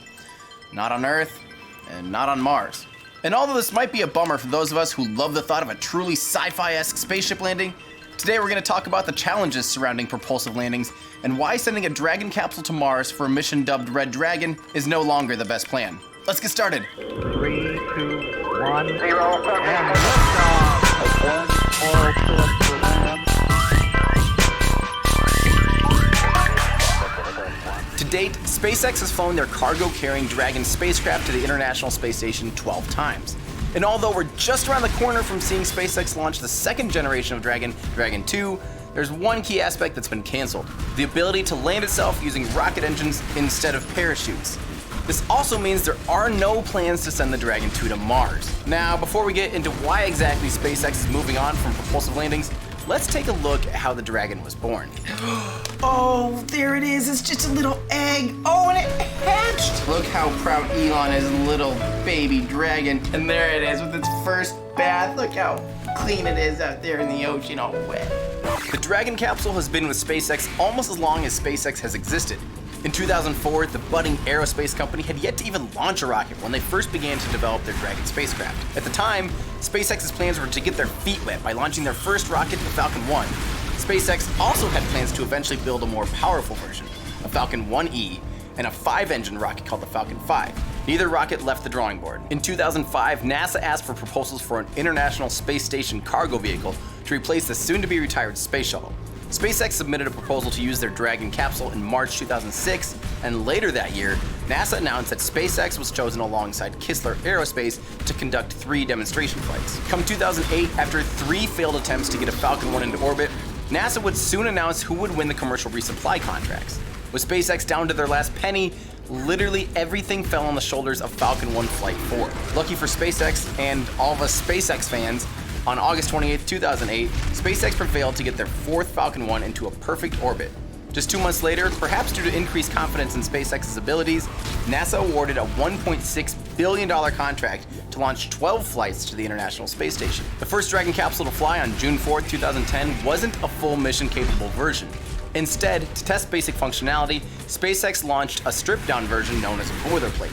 The mission was a complete success, and was also the first flight of SpaceX's mighty Falcon 9 rocket. The Dragon's next flight on December 8, 2010 would be the first full test of the Dragon spacecraft for SpaceX's first NASA Commercial Orbital Transportation Services contract, or COTS-1. Following its success, SpaceX got permission to actually berth with the International Space Station for the next mission, COTS-2. Berthing is sort of like docking, but in berthing, the International Space Station actually grabs onto the spacecraft and pulls it in, instead of the vehicle maneuvering all the way up to the docking port and docking with it. Nearly 18 months later, on May 25, 2012, SpaceX became the first private company to berth with the International Space Station. 6 days later, the Dragon undocked from the ISS. It safely deorbited, splashed down, and is recovered in the Pacific Ocean. Since then, SpaceX has launched 12 more commercial resupply missions to the ISS, 11 of which were completed successfully. The only failure was for CRS-7, which was lost during ascent on June 28, 2015. Despite the breakup of the Falcon 9 rocket, the Dragon capsule would have come out mostly unscathed had it had a command to open its parachutes after breakup, a command that's now in place if another similar event were to occur. Although SpaceX has only been launching cargo to the ISS, their plans have been to launch humans all along. They've essentially been practicing with cargo, so they'll have already demonstrated many of the crucial components when it comes time to fly with crew on board. The original plan for a Crew Dragon was to use a Dragon capsule with integrated launch abort motors called Super Dracos mounted on the sidewalls. This initial version was known as Dragon Rider. Following Dragon Rider, SpaceX unveiled their update, Dragon 2, on May 29, 2014 at a very flashy press event at SpaceX's headquarters in Hawthorne, California, showing off the beautifully updated and very 21st century spacecraft. The ability to propulsively land aligns with SpaceX's long-term goal of getting people to Mars. Due to Mars's thin atmosphere, parachutes become much less effective than here on Earth, and with something as big and heavy as a Dragon capsule, which weighs around 6,400 kilograms or 14,000 pounds, propulsive landing is necessary. Even the much lighter Mars Curiosity rover landed using a mixture of parachutes and propulsive landing. Weighing in at 899 kilograms or 1,982 pounds, it's the heaviest thing to have landed on Mars to date. Perhaps my favorite thing about those Super Draco motors is that they're not just there for landing, but they're also there for crew safety. Most crewed vehicles have had launch abort towers to pull the crew capsule to safety in the event of a problem with the rocket. Exceptions to this were the Gemini capsule, which had ejection seats. Yeah, ejection seats. And the Space Shuttle, which actually had ejection seats for the first 4 flights, but were then removed. SpaceX has tested the Super Draco's ability to do a pad abort on May 6, 2015. Despite one of the 8 Super Dracos underperforming, the Dragon 2 still accelerated to 100 miles per hour, or 62 kilometers, in just 1.2 seconds, and reached a maximum speed of 345 miles an hour, or 555 kilometers an hour. Once those motors push the vehicle to safety, the Dragon deploys its parachutes and makes a splashdown just a few miles into the ocean. At the beginning of 2018, SpaceX will perform an in-flight abort test, where they will use the Super Dracos to pull away from a Falcon 9 booster at maximum aerodynamic pressure, the point at which the pressure is the greatest on the vehicle. That'll be really exciting to see. So, all this said, why is it that SpaceX canceled the coolest aspect of the Dragon 2? What changed? On July 19, 2017, Elon Musk gave us an update about Dragon 2 at the International Space Station Research and Development Conference. During the talk, Elon officially let the cat out of the bag, stating, Dragon 2 is capable of landing propulsively, technically it still is. We've deleted the little legs that pop out of the heat shield, but it's technically still capable of doing it. The reason we decided not to pursue that heavily is it would have taken a tremendous amount of effort to qualify that for safety, particularly for crew transport. And then there was a time when I thought that the Dragon approach to landing on Mars, we've got a base heat shield and side-mounted thrusters would be the right way to land on Mars. But now I'm pretty confident that is not the right way, and that there's a far better approach, and that's what the next generation of SpaceX rockets and spacecraft is going to do. Let's start off with that technically it can still land propulsively thing. SpaceX decided to no longer have landing legs that protrude through the heat shield. Although this has been done before, such as the landing gear on the space shuttle, it still ends up being quite the nightmare to qualify for human and cargo safety. Of course it could be done with the right amount of time and money, but then we get to our next point. What is really gained by doing a propulsive landing here on Earth? The benefits don't seem to outweigh the costs. Granted, there's money to be saved by not having to send out a ship and a helicopter to recover the vehicle after an ocean splashdown, but what would those cost savings be per mission versus the cost of trying to research, develop, and certify an Earth propulsive landing? On the other hand, as of CRS-11, SpaceX is committed to refurbishing and reflying Dragon capsules. Refurbishing a Dragon capsule that landed on land and not having to refurbish one that landed in salt water probably does save some money, but my feeling is it would still take a very, very long time to have those savings outweigh the cost. And by then, SpaceX just might be onto something bigger and better. Which brings us to the next point. As Elon stated, landing a capsule on Mars is not the best way to land on Mars. They've already shown us how the interplanetary transportation or Big Falcon ship will most likely re-enter and land, and that maneuver looks nothing like how a Dragon capsule would land. So why would they spend the millions of dollars to lob a Dragon capsule to Mars if it's just a proof of concept that doesn't advance their long-term goals? I have a feeling that those people that were paying close attention to SpaceX when they canceled the Falcon 5 in favor of a Falcon 9 were similarly disappointed and skeptical. Yet, can you imagine if SpaceX had continued to develop their Falcon 5 and waste all that time and money chasing a system that would simply be pointless alongside the Falcon 9? I have a feeling that's how we'll look back at Red Dragon someday, once we see a big Falcon ship land on Mars. Lastly, let's not forget, the Dragon capsule was designed to ferry cargo and crew to the International Space Station first and foremost. It still is performing a very critical task, which it was designed and built for.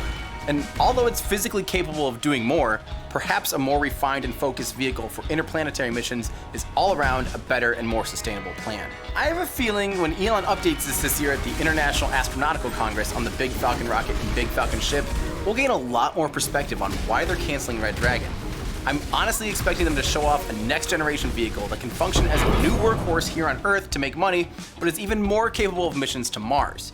With IAC only a week away, expect a new video from me all about the cool things we learned from the update. So in summary, yes, we're all a little sad we won't see a Dragon 2 propulsively land at Kennedy Space Center, followed by astronauts getting out wearing SpaceX's awesome new spacesuits, but SpaceX changing their mind and being nimble enough to shift resources is what separates them from a more traditional aerospace entity. We've seen the opposite be true with vehicles like the Space Shuttle and SLS, where an idea is continually pursued despite it not being the most viable option. Instead, NASA, or should I say Congress, falls into the same old fallacy of being so far along in something it'd be a shame to stop it now, which in the long run costs so much more than just pivoting and moving on as soon as you can. In an upcoming video, I'll be comparing the development of the Space Shuttle versus the development of the Falcon 9, in which we'll focus on this topic more. That being said, make sure you're subscribed so you can join the discussion when we continue this conversation and as we learn more about the future of SpaceX's plans for Mars. Also, remember, I live host SpaceX launches starting about 30 minutes before liftoff, so come ask questions and join in the conversation live. As always, a big, huge thank you to my Patreons.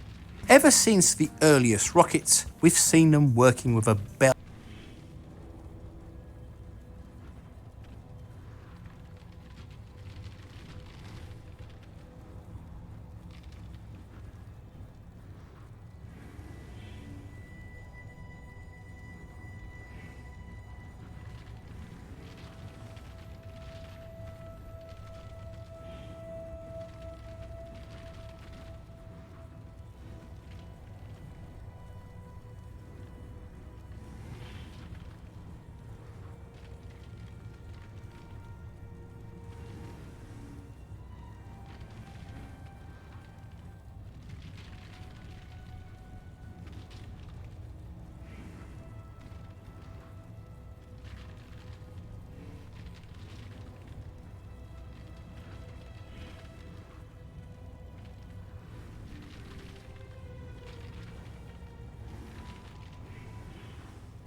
Hi, it's me, Tim Dodd, the Everyday Astronaut. There's nothing more exciting than a new rocket concept, a new mission to unknown worlds, or an exciting breakthrough technology. But unfortunately, for every proposal, there's almost an equal amount of cancellations, with only a small handful making it beyond the drawing board. What's even more frustrating is when these concepts leave paper, have thousands of engineering hours put in, hardware gets built, billions of dollars invested, and then it gets put on the shelf. In this new series called Cancelled, we're going to take a look at some space programs and concepts that were so close to complete and sometimes even launched before it got canceled. Some of these are pretty frustrating, but nevertheless, let's get started. 3, 2. All engine running. Liftoff. We have a liftoff. This video is one of two where we're going to be focusing on hardware that actually flew before it fizzled. It was built, and then bye-bye. Completed, then canned. You get the idea. So if there's something that wasn't in this particular video, stand by, there's a lot more coming. First up, we have a really weird story.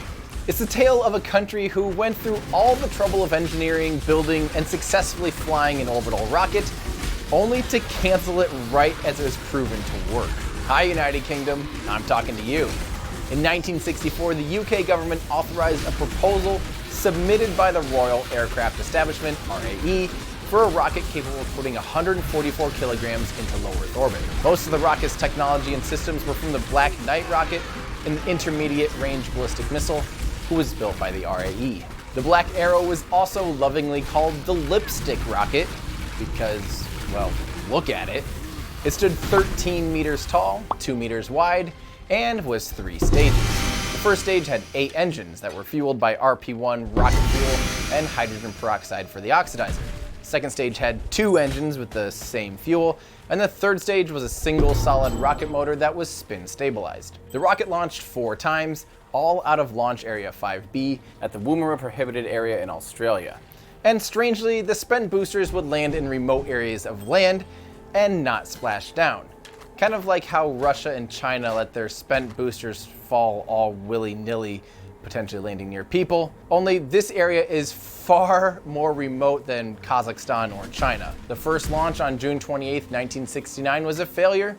The second suborbital test was successful. The third test was a failure to get into orbit, but the fourth mission on October 28, 1971 was successful, putting the Prospero satellite into orbit.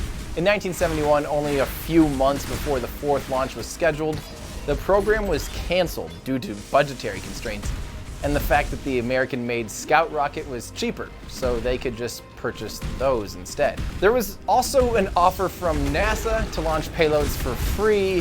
However, that was withdrawn once the Black Arrow was canceled. Whoops. There was one more Black Arrow that was actually completed and built, but never flown, and now sits in the Science Museum, London, along with a spare Prospero satellite. There's also the remains of the first stage of a flown rocket on display in a town of 10 people in the William Creek Memorial Park in Australia. I really want to go see that. So that's the story of the only country to date to develop an orbital class launch capability and then abandon it.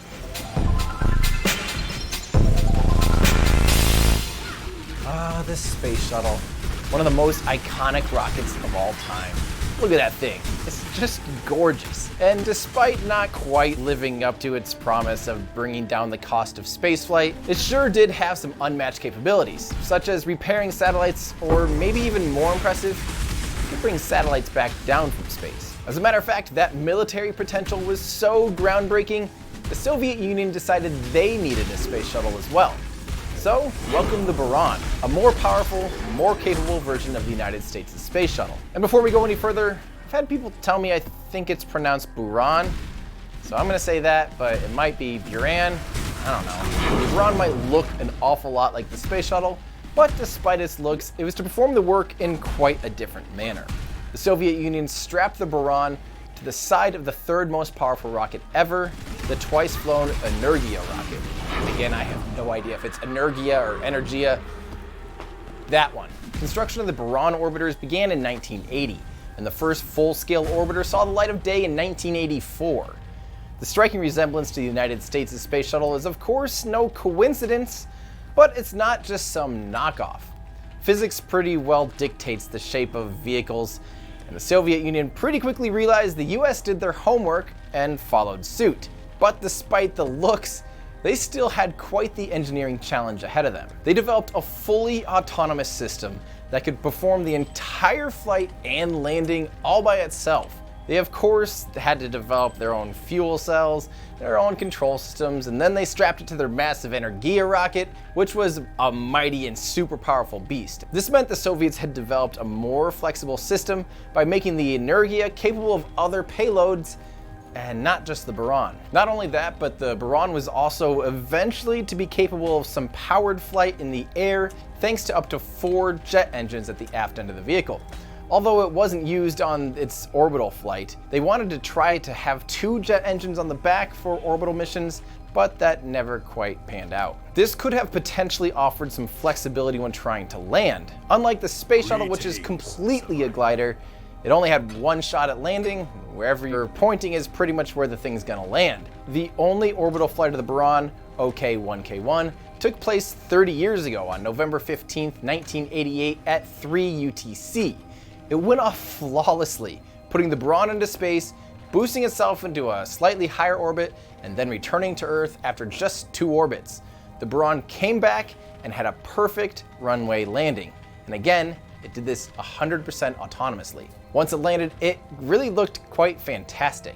It only lost 8 of its 38,000 thermal tiles, which is quite a big contrast to the United States' first space shuttle mission, which lost 16 tiles and had 148 of them really damaged. The Buran was supposed to fly again 5 years later, but with the fall of the Soviet Union and the end of the Cold War, the program went on ice and the Buran orbiter would never fly again. And to add insult to injury, on May 12, 2002, the only flown Buran was wrecked when the hangar storing it completely collapsed because of poor maintenance. The collapse tragically killed 8 people as well, and also completely destroyed the OK-1K1 orbiter. Today, there's still 2 derelict Burans wasting away in a really rusty hangar in Kazakhstan. A few adventure seekers have actually snuck in to photograph them. There's also the OK-GLI glider prototype, which is on display at the Speyer Technik Museum in Germany. This is kind of like the glider prototype cousin to the Space Shuttle Enterprise. And lastly, there's a test article Buran, the OKM, that's on display at the Baikonur Cosmodrome History Museum. Again, I really want to go see this. And that's the story of Russia's one and only flight of a reusable spacecraft. Now back to the rocket that launched the Buran, the Energia. This thing was extremely impressive and definitely deserves its own segment here in this video. The Energia was a super heavy lift rocket coming in just after the Saturn V in thrust, and despite only having 75% the sea level thrust of the N1, it actually could loft more payload to low Earth orbit. It was only a 2-stage vehicle, and although it might look like the stack of the space shuttle, minus the orbiter, it operates very, very differently. The Energia began development after the Soviet Union canceled the N1 rocket, which we'll talk about more in another video about alternate space history. Now, since the Energia was the vehicle that was putting the Buran into space, it carried its payloads on its side, which is super weird. It even did that when it wasn't carrying the Buran into space.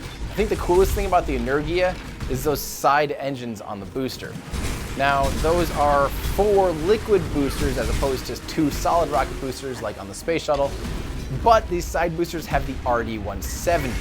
The RD-170 is the most powerful liquid fuel rocket engine ever. It ran on RP-1 and LOX. That's right, move over F1 engine. The RD-170 is actually the most powerful engine, but there is a small caveat. Instead of a single giant combustion chamber like the F1, RD-170 had 4 combustion chambers and a single turbopump. Technically, the industry defines the rocket engine as the power pack or the turbopump, which feed the combustion chamber. The RD-170 has a single turbopump, so although it may look like 4 engines, it's actually considered a single engine. The reason they split up a single engine into 4 combustion chambers is because the Soviets hadn't figured out how to solve the combustion instability. That's a problem with large combustion chambers. So they fed a single turbopump into 4 combustion chambers. Brilliant. Then we have the center core stage with 4 RD-0120 engines that ran on liquid hydrogen and LOX. The RD-0120 is almost like the Soviets' equivalent of the RS-25 space shuttle main engine. And despite almost exactly matching all the specs to the RS-25, the RD-0120 was a lot more simple and also was not recovered since they weren't attached to the orbiter. The Energia wound up flying twice. The first mission of the Energia went, well, pretty well, at least for the Energia itself, which performed fantastic. However, its payload, the Polyus spacecraft, wound up deorbiting. This is one of those funny missions that'll be part of my biggest facepalms of spaceflight history, so I won't go into detail now, but basically, instead of putting itself into orbit, it deorbited itself. The Energia wound up launching one more time with the Buran spacecraft as mentioned, and performed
literally flawlessly. The Energia also fell to the same fate as the Buran, being cancelled as the Soviet Union fell. It's truly a shame that such an amazing, powerful, and capable rocket never flew again. Despite talks of it being resurrected many times, it never seems to make its way beyond the drawing board. Recognize this?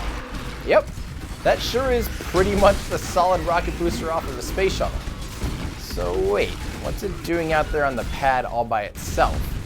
Well, you, my friends, are looking at one of the strangest and most dangerous rockets ever considered for human spaceflight. In 2004, President Bush announced the Constellation program, which proposed taking humans back to the moon on a massive rocket called the Ares 5, which is sort of now the SLS, but kind of different. The Constellation program also intended to provide transportation services to the International Space Station to replace the soon retiring space shuttle. NASA was going to address some of the biggest flaws of the space shuttle, like crew safety and the cost of flying cargo on a crew-rated vehicle. They saw a simple and cheap way to get crew up to the ISS, and thus the Ares 1 was born. The Ares 1 would loft an Orion multi-purpose crew vehicle on top of a single solid rocket booster and a liquid-powered upper stage. By 2007, things were looking good, with NASA completing its system requirements review, a first for the agency since the space shuttle in the 1970s. Although they intended to use mostly space shuttle-derived hardware, a lot of work went into the design of the rocket, and pretty quickly, a lot of preliminary plans changed. For instance, due to the massive size of the Orion spacecraft, NASA soon realized they would need a 5-segment solid rocket booster instead of a 4-segment booster like the space shuttle had. And despite wanting to pull from the space shuttle, a lot of technology wound up coming off of the Saturn V. For instance, NASA was originally going to use a separate hydrogen and oxygen tank inside the upper stage, just like the external fuel tank of the space shuttle. But instead, they had to use a common bulkhead like the second and third stage of the Saturn V. They also wanted to try to use the space shuttle main engine, the RS-25s, for an upper stage. But they soon realized it'd be more expensive and it would require a ton of heavy modifications to make it air startable. And air startable isn't necessarily like sea level or vacuum, it's talking about starting mid-flight. So they went with a Saturn V era J2 engine. But that too required so many modifications to increase the thrust, they wound up with a clean sheet design known as the J2X. Okay, so put all this together, and we end up with a review in 2008 that wasn't so good. It was revealed that there were such great concerns over massive vibrations during the first few minutes of ascent that NASA admitted the problem was a 4 out of 5 on their risk scale. So they had to design a solution that would dampen the vibrations. They stuck an active tuned mass absorber, otherwise known as a giant spring, inside the rocket to absorb the vibrations. But that wouldn't be all the bad news the Ares 1 program would receive. Perhaps the biggest blow was a 2009 study by the Air Force's 45th Space Wing that determined if the crew had to abort between 30 to 60 seconds after launch, they would have a 0% chance of survivability. When a solid rocket booster is detonated, the solid propellant fragments would easily melt the parachutes of an aborted crew capsule, and it would fall back to Earth. Okay, but fast forward a few months later, and finally, the first NASA-developed rocket since they rolled out the Space Shuttle in 1981 hit the launch pad. This was the Ares 1X, a test vehicle designed primarily to test the first stage's performance and verify the controls and dynamics of the Ares 1. It was a bit of a hodgepodge rocket with avionics from an Atlas V, a 4-segment booster from a shuttle with a dummy 5th segment, as well as a dummy upper stage, Orion capsule, and crew escape tower. It also had the roll control system off a Peacekeeper missile. The rocket successfully launched on October 28, 2009, and the flight lasted only 6 minutes from liftoff to splashdown. After 2 minutes of powered ascent, the first and second stage separated and the booster began to deploy its parachutes, just like the Space Shuttle's boosters did. That single launch cost approximately $445 million, and that was the only time an Ares rocket took flight. Because of the cost overruns, delays in schedules, unforeseen engineering and technical difficulties, and an ever-inflating budget, the Ares 1 program was canceled along with the rest of the Constellation program on February 1st, 2010. In 2011, NASA's then acting administrator Charles Bolden testified that the Ares 1 and the Orion capsule program would have cost $4 to $4.5 billion a year, plus $1.6 billion per flight. It's because of this, NASA ended up moving towards the Commercial Crew program that would hopefully bring the cost of launches down. But it's almost 2019 and we have yet to put an astronaut on any of these commercial providers to space. Mostly because the Commercial Crew program has been underfunded for quite some time now. That's going to end up leaving the US with about an 8-year gap in human spaceflight.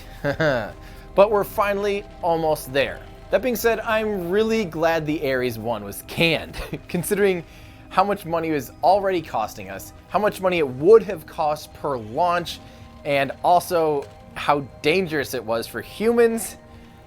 I think we made the right choice. This all just makes you realize how important it is to have a clear goal, a healthy budget, and strong leadership to really make big things happen. It makes me really thankful for what we have been able to accomplish, but it also makes me kind of frustrated to know what could have been. Now, before leaving me comments on things I forgot, don't you forget there's a few more of these videos coming out with slightly different angles to each one, and even another one coming out with this exact same developed and then dropped theme.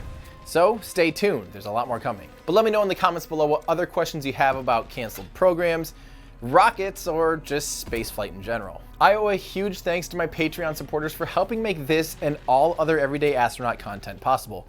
I owe a super special thanks to all you patrons in our exclusive subreddit and our exclusive Discord channel for helping me script and research. If you want to help contribute, get access to exclusive monthly live streams, and other awesome things, head on over to patreon.com/everydayastronaut.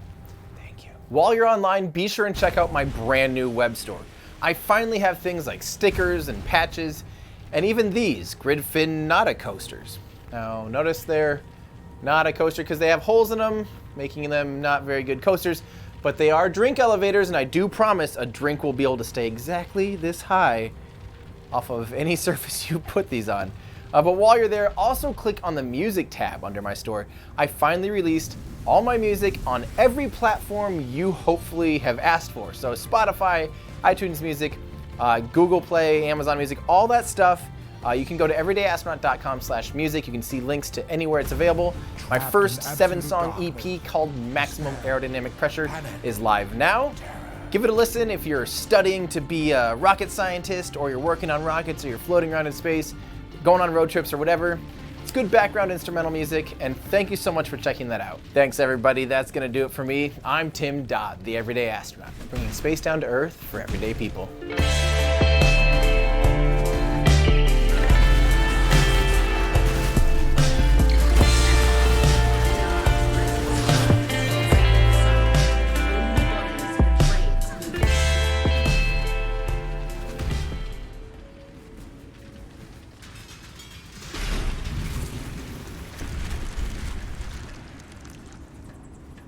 Hi, it's me, Tim Dodd, the Everyday Astronaut. There's nothing more exciting than an awesome rocket concept, a new mission to unknown worlds, or an exciting breakthrough in technology.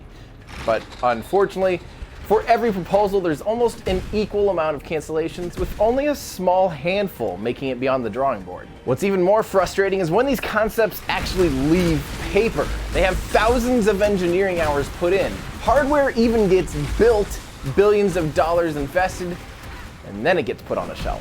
If this sounds familiar to you, welcome to part 2 of my new canceled series. We're gonna take a look at some space programs and concepts that were so close to complete, they sometimes were even launched before they got canceled. Oh man, these videos are pretty frustrating. So that in mind, let's get started. All engine running. Liftoff, we have a liftoff. Welcome to part 2 of Canceled, where again, we're focusing on hardware that actually flew before it fizzled. It was built, and then bye-bye. Completed, then canned. You get the idea. There's gonna be a lot more videos coming out in this series, so stay tuned. Remember that so-called space race between the United States and the Soviet Union? Well, despite the US literally moving the goalpost by setting landing on the moon as the end goal, the Soviet Union was clearly beating the United States in almost every other space milestone. So with the moon now being the new target for both countries, the most ambitious and specialized spacecraft had to be designed. So not only did each country build massive rockets with enough capability to actually get spacecraft out to the moon, but they also had to build vehicles which could land on the moon and come home. Of course, the United States built the iconic Apollo lunar module, which rode on top of the Saturn V rocket. But did you know the Soviet Union designed and built the LK, or lunar craft, to ride on top of their N-1 rocket? That's right. While the world watched as the United States tested and flew their Apollo spacecraft, the Soviet Union was secretly working on a very small lunar lander themselves. The LK was tiny, only about 1/3 the size of the Apollo lunar module, and could only carry 1 cosmonaut as opposed to 2 like the Apollo lander could. Can you imagine? Just a single person walking around on the moon, all alone, completely isolated. That sounds absolutely terrifying. A few fun facts about the LK. First off, there was no tunnel between the LK and the Soyuz 7K L3 spacecraft. So the cosmonaut was actually going to have to do a spacewalk to get inside the LK. The Soviets also had a much different approach to actually landing on the moon. They would first send an uncrewed Lunokhod probe to select a suitable landing area. It would then act as a beacon to ensure precise landing for the LK. Another interesting fact is they would actually send 2 LKs to the moon for each mission. One ahead of time, uncrewed as a backup if there were any issues with the crewed lander. And this wasn't the only backup to ensure their cosmonauts got off the moon. No, the Soviets were all about redundancy with the LK. The LK actually had primary and backup engines to ensure they could get their cosmonaut off the moon. Now by contrast, the Apollo lunar lander only had 1 engine to get off the moon. And the crazy thing here is this engine could only be started once, ever. So the actual engines used on these missions couldn't even be tested before they fired. And that to me is just crazy. So the one and only time these engines fired was to get astronauts off the moon. If it didn't work, they were stuck. And lastly, the LK only used a single stage to land and ascend from the moon. But it did ditch the landing gear and other structure to decrease weight for ascent. But this again is in quite big contrast to the Apollo lander, which had a separate descent and ascent stage. All said and done, the Soviets had done their homework and had a pretty great little spacecraft to safely land on the moon. But here's the craziest thing. They actually flew 4 of them into space between 1970 and 1971. although they never took one out to the moon. This is mostly because of their moon rocket, the N1, had 4 launch attempts, all ending in massive explosions. With no suitable ride to space, the LK never made it beyond low Earth orbit. And with the United States successfully putting humans on the moon, the motivations and funding pretty quickly dried up. And that's not to mention they lost one of their N1 launch pads, as well as their lead engineer, Sergei Korolev, during the development of the program. So they pulled the plug in 1974. What a shame. I really love this unique approach to landing on the moon. But again, can you imagine being the only person standing on the moon completely alone? It gives me shivers just thinking about it. That would have been intense. Today you can see one of 5 remaining LKs at the Moscow Aviation Institute, the Orevo Research and Educational Facility, the RKK Energia plant in Korolev, Tambov Air Base Center, or the Military Space Academy in St. Petersburg. We'll talk more about the N1 rocket in an upcoming video about alternate space history, since the N1 never quite made it out of development. I mean, sure, it flew, just not successfully.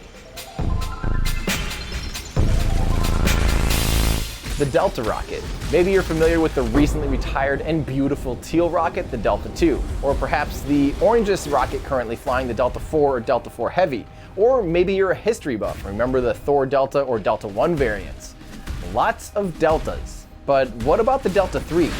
Why do we hear so much about Delta II and IV? Where's Delta III? Well, there actually was a Delta III, and ironically enough, it's almost exactly between a Delta II and a Delta IV. A very strange looking vehicle, if you ask me. Developed in the mid-90s by McDonnell Douglas and later launched by Boeing after a merger of the two companies, the Delta III was basically a scaled-up Delta II. It used that same RS-27A main engine and 2 Vernier engines for roll control, but here's the weird thing. It shared the same 2.4 meter diameter core as the Delta II, but it only had the liquid oxygen in there. And then it tapered up to 4 meters for the RP-1 tank. The RS-27A main engine was too weak to actually lift this bigger rocket, so the Delta III would always require 9 large GEM LDXL solid rocket boosters just to get it off the pad. The Delta III used a new upper stage called the Delta Cryogenics Second Stage, which used liquid hydrogen and oxygen to power an RL-10B2 engine. This engine was pretty special because it offered a unique extending nozzle, which offered increased efficiency while maintaining a compact design. This upper stage offered much better performance when compared to the Delta K upper stage of the Delta II, which used hypergolic propellants. All said and done, the Delta III was capable of taking double the payload to geostationary transfer orbit compared to the Delta II. Now that's impressive. The Delta III first launched on August 26, 1999 from Cape Canaveral Air Force Station in Florida. A software error caused by using the Delta II guidance systems without enough validations caused a complete failure of the rocket when the vehicle ran out of hydraulic fluid used to steer the vehicle. It was destroyed in flight. The next flight in May 1999 failed when the upper stage engine cracked open during its second burn. This is unusual for the RL-10, which is typically a very reliable engine. It's just bad luck for Boeing and the Delta III. The final flight took place on August 23, 2000. It went okay, but unfortunately it underperformed, leaving the dummy payload in a lower than targeted orbit. So despite being within the allowable margin of error for success, it was already too late. With Delta IV coming online and the poor performance of the first 3 launches, Delta III was scrapped to focus on the Delta IV. Although it wouldn't get a chance to be well remembered or loved, it did perform the important work of verifying what would become the Delta IV's upper stage. So at least it did something successfully in its short lifespan. Today, if you're ever driving around in California, you might actually see one of the last remaining bits of a Delta III if you're driving on Interstate 5 in Santa Ana, California. There's the upper stage just hanging out outside of the Discovery Science Center, complete with that extending nozzle RL-10B2 even. Have you ever noticed that Russia loves spacecraft that sort of looks like a shiny ball? At least the Soyuz and Vostok that we're most familiar with are strangely super round. In my opinion, the Soyuz descent module looks more like a delicious gumdrop than it does a spacecraft. Now these are pretty different from the truncated cone shapes like what tends to be more standard in the Western Hemisphere, such as Mercury, Gemini, Apollo, Dragon, Starliner, Orion, etc., etc. But did you know the Soviet Union actually made their own capsule that looks nothing like the Soyuz? I mean, so much so it maybe could have slipped through the doors of NASA unnoticed? Welcome the V.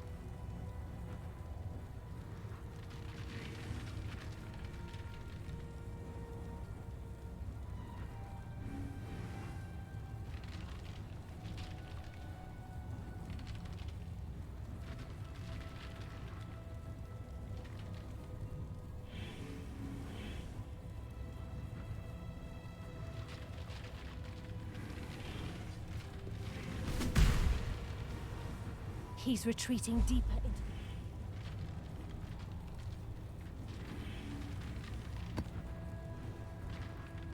How are your maps, Exile?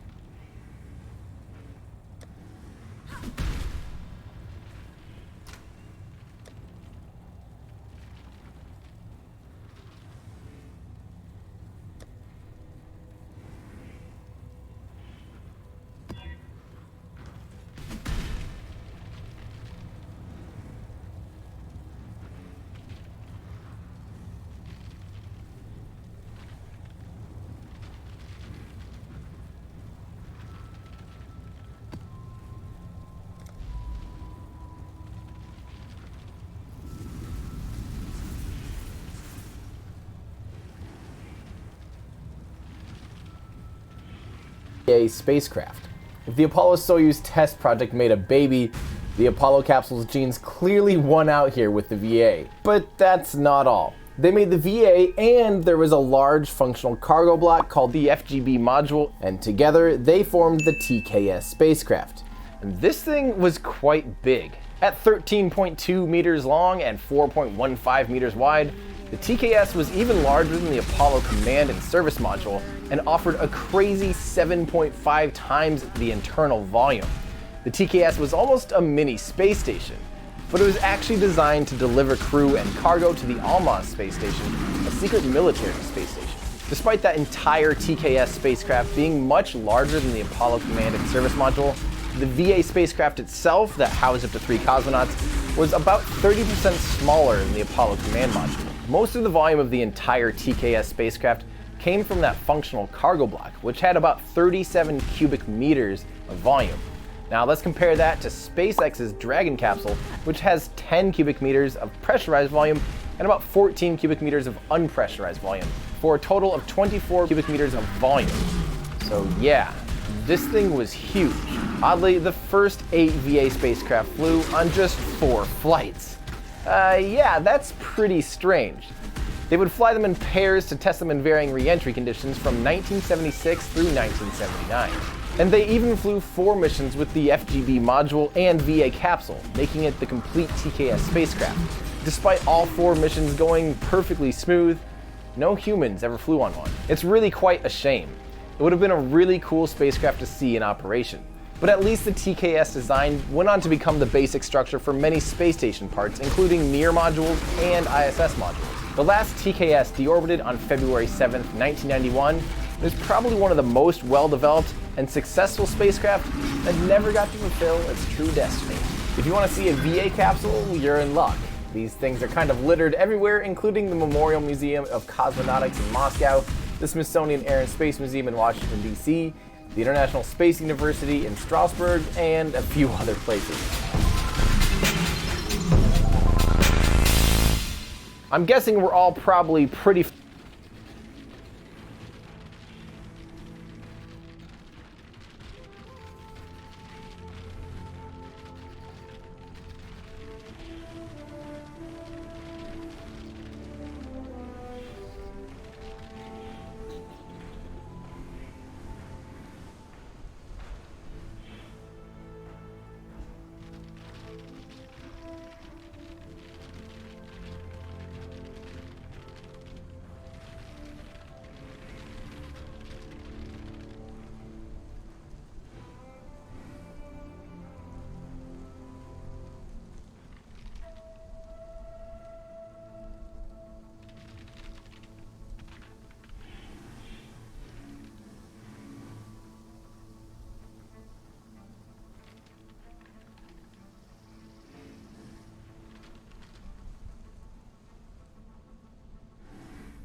familiar with SpaceX's Falcon 9 and Falcon Heavy rockets by now. You know, those rockets that land themselves. Yeah, those ones. Well, did you know the Falcon 9 had a baby brother?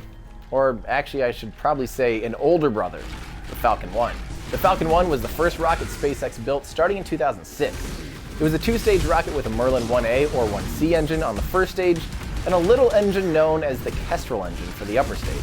The Falcon 1 came to be when SpaceX founder Elon Musk got frustrated trying to buy a rocket from Russia to launch a small payload to Mars. He was unsuccessful in doing so. So Elon gathered up a small team of rocket engineers, and with his own money and some additional private funds, Elon set off to prove he could build his own rocket and do it even cheaper than he could have bought from Russia. He and his team set their sights on making the cheapest launcher on the market. So, in December 2005, SpaceX rolled their first Falcon 1 out to their launch pad at Kwajalein Atoll on a US military base on the Amelik Island in the Pacific Ocean. It wasn't until March 2006 that the first Falcon 1 took off. The first 3 flights of the Falcon 1 were failures, with some getting frustratingly close to orbit. As a matter of fact, Falcon 1 Flight 3 would have probably gone off perfectly if it weren't for a little residual thrust in the first stage, causing the stages to collide immediately after separation. That's because the Falcon 1 used the Merlin 1A for the first 2 flights, but the third flight they upgraded to the Merlin 1C. And of course they tested the Merlin 1C, but their instrumentation didn't notice a little extra residual thrust after engine shutoff that was really only noticeable in the vacuum of space. So unfortunately, the first stage continued to accelerate just a little bit after stage separation, making it run right into the second stage, which unfortunately caused the rocket to fail. SpaceX was done for.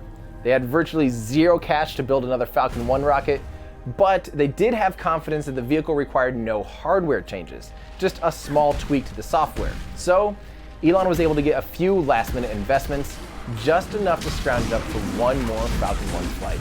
With the entire future of SpaceX riding on those tiny metal shoulders of the fourth Falcon 1 rocket, breaths were held when it launched on September 28, 2008. But fortunately for SpaceX, and of course us SpaceX fans, the fourth Falcon 1 had a flawless mission, putting the RatSat mass simulator into orbit. This made SpaceX the first privately funded company to reach orbit. The success of Flight 4 allowed SpaceX to launch a customer's payload for Flight 5. So on July 14, 2009, the Falcon 1 took off for the 5th and final time, putting the RazakSat into orbit for Malaysia. There were 7 additional Falcon 1 flights on the books, including upgrades to the Falcon 1, which would have made it the Falcon 1E, a more powerful and stretched version. With SpaceX winning a bid from NASA for a medium-class launcher to supply the International Space Station, they decided to cancel the Falcon 1 program entirely and move full steam ahead into their Falcon 9 program. This left 7 missions for the Falcon 1 to be pushed back and eventually flown on Falcon 9s, or canceled altogether. This kind of reminds me of the Black Arrow program from the United Kingdom that we talked about in that first video. It's pretty funny how the Falcon 1 was canceled as soon as it became operational. Only one customer's payload was ever launched, and then they closed up shop. It seems like it ended up being a wise move for SpaceX to use the success of their Falcon 1 to get on over to that Falcon 9 as quickly as possible. SpaceX was probably a bit too far ahead of the small sat curve with the Falcon 1. Had they developed it today with the massive increase in the small sat market, it'd probably be more relevant. This is that same rapidly growing market that Rocket Lab is successfully fulfilling with their Electron rocket. There was one more Falcon 1 built, but never flown, and is now being displayed in a hallway in SpaceX's headquarters in Hawthorne. Now, the last one in this video is a little different because this rocket sure flew very, very successfully. As a matter of fact, it's probably the most famous rocket of all time and fulfilled pretty impressive missions. And of course, talking about the Saturn V rocket that took us to the moon.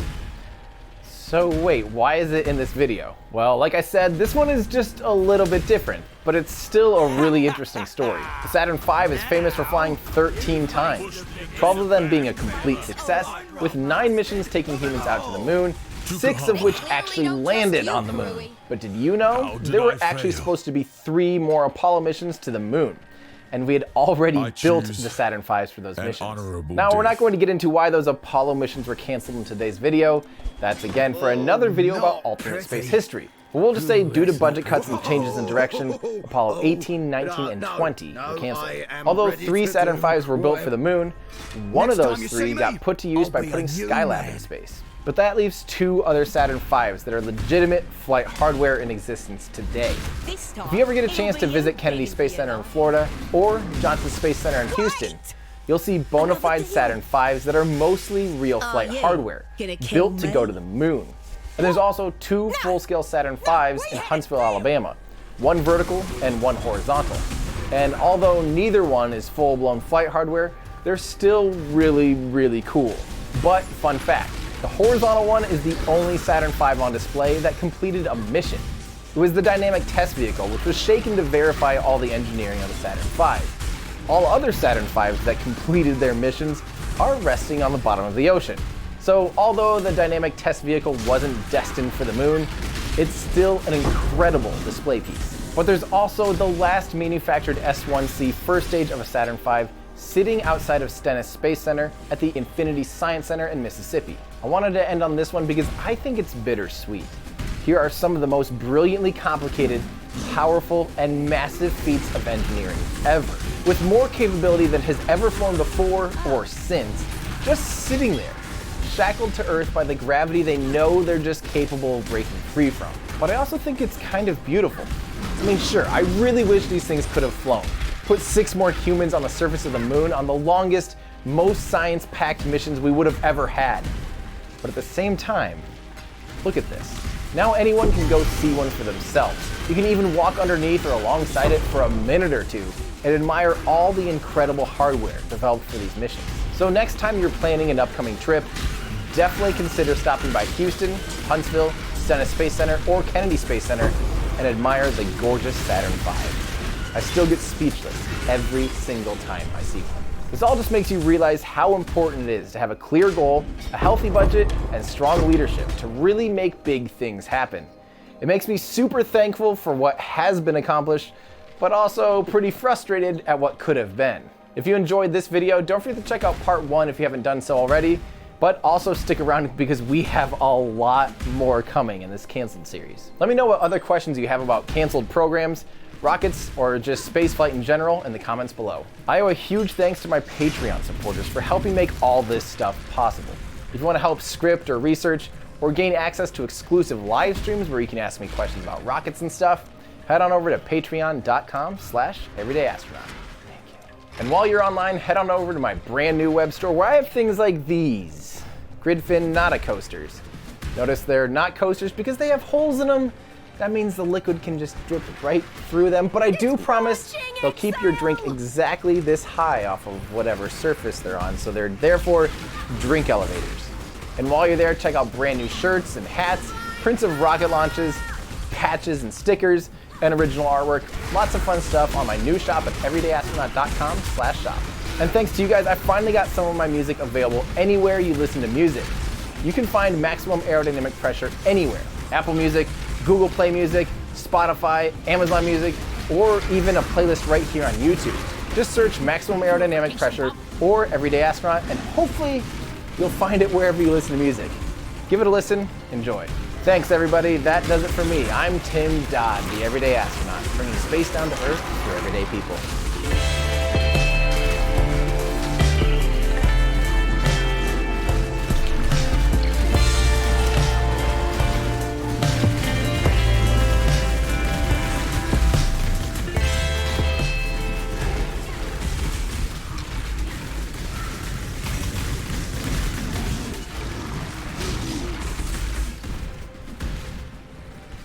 Hi, it's me, Tim Dodd, the Everyday Astronaut. Here's a fun question that not only have I myself asked, but I actually get asked this quite often. Why do we hear a call out like Roger roll or roll program complete, at which point we see the rocket rotate or roll on its x-axis? Clear.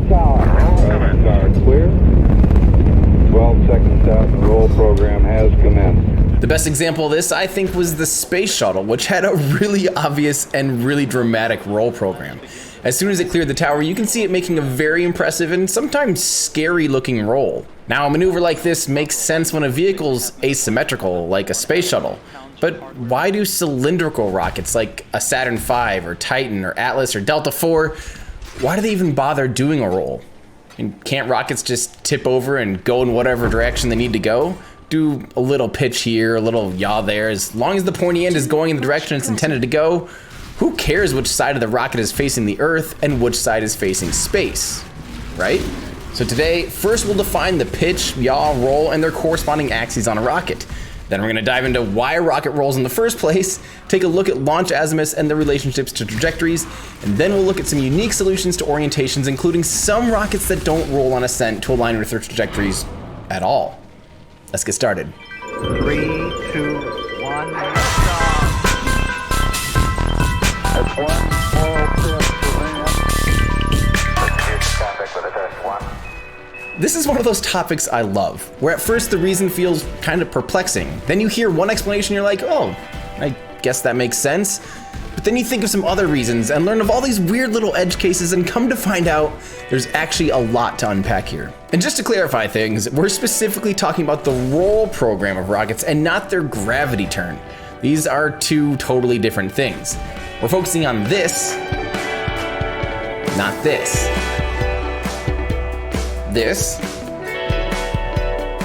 not this.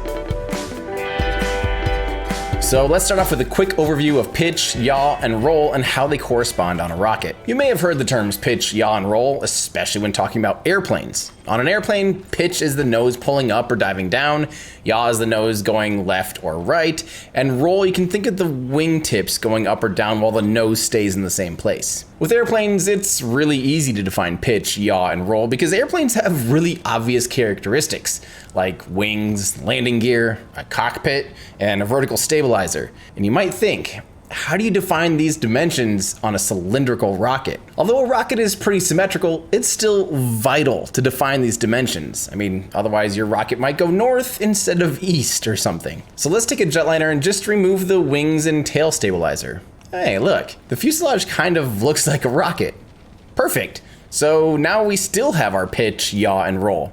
We just stand this baby up on its tail and let it rip. This was literally true when cockpits were put on missiles, which is basically all the Vostok, Mercury, Gemini, Soyuz programs were. So now with a rocket on the launch pad, we can look at the cockpit for that same pitch, yaw, and roll. When sitting in the cockpit, your pitch or your nose up and down is rotating on the y-axis, yawing left or right is rotating on the z-axis, and rolling left or right is on the x-axis. Unlike an airplane, the pitch, yaw, and roll of a rocket generally isn't controlled by wings or fins, but it's actually controlled by the engine itself via a gimbal, and perhaps some auxiliary thrusters to help control roll. However, wings and fins are sometimes used for stability in the atmosphere. A single engine on the bottom of a rocket can only provide two axes of control. That's pitch and yaw. And this is because the engine goes through the center of the rocket.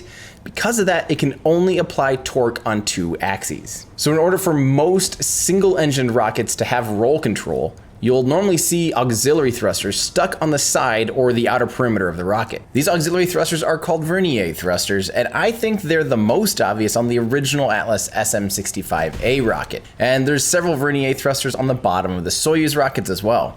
But some single-engined rockets get clever and control their roll via the gas generator exhaust, like the RS-68 on the Delta IV and Delta IV Heavy. You can see the engineers cleverly point and steer the dual gas generator exhausts on each side of the engine for roll control. Now, if you need to brush up on gas generator cycles and the open cycle, I recently did a really in-depth rundown of a few common engine cycles in my Is SpaceX's Raptor engine the king of rocket engines video. But with rockets that have at least two engines or at least two combustion chambers like the RD-180 on the Atlas V, you can point the engines in opposite directions, which will induce your x-axis roll. Okay, so now that we know how a rocket can control its roll, now we can get into why a rocket needs to control its roll. Well, to begin, a rocket needs to remain stable throughout flight so it doesn't spin so fast it tears itself apart. I mean, okay, sure, that's the most basic reason of why the rocket needs to control its roll, but we still get to the question of why do they intentionally roll once they get off the launch pad? So I'm going to tell you the reason here, then we're going to dive in and I'm going to define a few more things. The rocket rolls to align itself to its flight azimuth, so its flight path becomes a simple pitch program. We have a lot to unpack in just that one sentence, huh? So first, let's talk about the azimuth. Now, depending on the destination of the payload, rockets need to head to a very specific orbit. And a fun reminder here, I like to say to go to space, you go up, but to stay in space, you need to go sideways really, really fast, which really that's all orbit is. And now to get to your desired orbit, you want to make sure that that sideways part of your flight is pointing in a very, very specific and accurate direction. Now, if you were to launch a rocket right on the equator straight east, not only would you take full advantage of the Earth's rotation, which gives the rocket a nice little boost, but you'd also place your vehicle on a 0-degree inclination. It's like a nice little belt around the Earth's equator. Or another fun example of inclination is the International Space Station, which is on a 51.6-degree inclination. Now it's on this exact inclination so the Russians can participate and they can launch without dropping boosters on China or without doing a costly dogleg maneuver. And just as a reference, if you launched straight east out of Kennedy Space Center, you'd be on a 28.6-degree inclination, which you may notice is the exact latitude of the Space Center. So here's where we get to what your azimuth is. The azimuth is basically if you were holding a compass on the launch pad, which direction do you want the rocket to go to get to your desired orbit? But we should pause here for a second and clear up one thing, because this definitely confused me a bit. Let's be sure and note the difference between the azimuth and the inclination. The azimuth is what's on the nav ball inside a cockpit. North on the nav ball is 0 degrees, while east is 90, south is 180 degrees, and west is 270. Now this does not line up with the inclinations. A 0-degree inclination is due east on the equator, while a polar orbit is inclined 90 degrees. But again, minimum inclination depends on your latitude, so flying due east will only correspond to a 0-degree inclination if you're launching on the equator. And another side note, all prograde orbits, or orbits that follow the rotation of the Earth, are between 0 and 90 degrees inclination.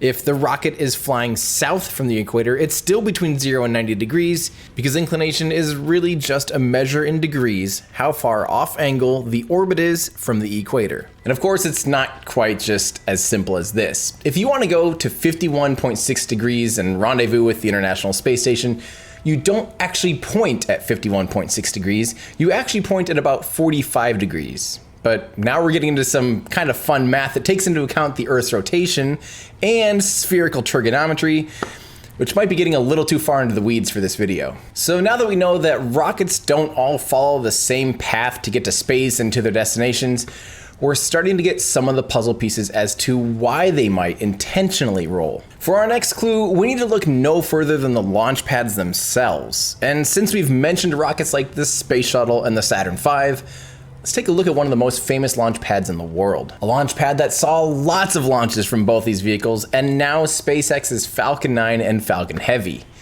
Of course, I'm talking about Launch Complex 39A at Kennedy Space Center. LC-39A is a great example because it's perfectly aligned north, south, east, and west. Take a look here. We can see the flame trench and the crawlerway perfectly runs north and south. So let's start off with the Saturn V, which first launched from 39A on its inaugural test flight on November 9th, 1967, and last launched Skylab on May 14th, 1973. With the vehicle crawled out on the pad, you'll see the launch umbilical tower on the north side, with its crew access arm that swings around and connects to the east side of the rocket. This is where the astronauts get in, and once they're in, they're facing with the top of their heads due east and their feet due west. So of course, along with the command module, the rest of the vehicle had certain features, such as the fuel and electrical umbilicals that connected the rocket to the launch umbilical tower. It had some external raceways, which had some important wiring and all that kind of stuff. But most importantly, when talking about the alignment of the rocket, was a thing called the IMU. The IMU, or the instrument unit, sat on top of the Saturn V's third stage, which housed the rocket's guidance systems. This included a digital computer, pretty big deal at the time, an analog flight control computer, accelerometers, and some gyroscopes. So in the case of the Saturn V heading to the moon, the launch azimuth was 72 degrees, which is 18 degrees north of due east. So while on the launch pad, the flight path and the belly of the rocket were 18 degrees off from each other. And here's where we get to the first reason for the roll program. Now, instead of moving the entire launch pad to just face the belly of the rocket at that 18-degree angle, the rocket could simply perform a roll to basically zero out the difference between the flight path and the body's physical coordinates. It would have a value that's a nice, easy 0. Now, all the rocket has to do is pitch over. This made it so the computer really only had to calculate one set of numbers instead of two, making the math and the calculations much, much easier. Less variables equals a good thing, It's nice to keep it simple. Another physical consideration is a thing called gimbal lock. Now, gimbals can freely rotate on all 3 dimensions and align themselves to a fixed position in space, which can then tell the guidance computers where the vehicle is pointing. Now, by zeroing out one of those numbers, you're keeping the gimbal as far away from potential gimbal lock as possible. And a gimbal that locks up can be a very, very bad thing. So in order to demonstrate why zeroing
out a vehicle's roll is a good thing, let's just build a quick rocket in Kerbal Space Program.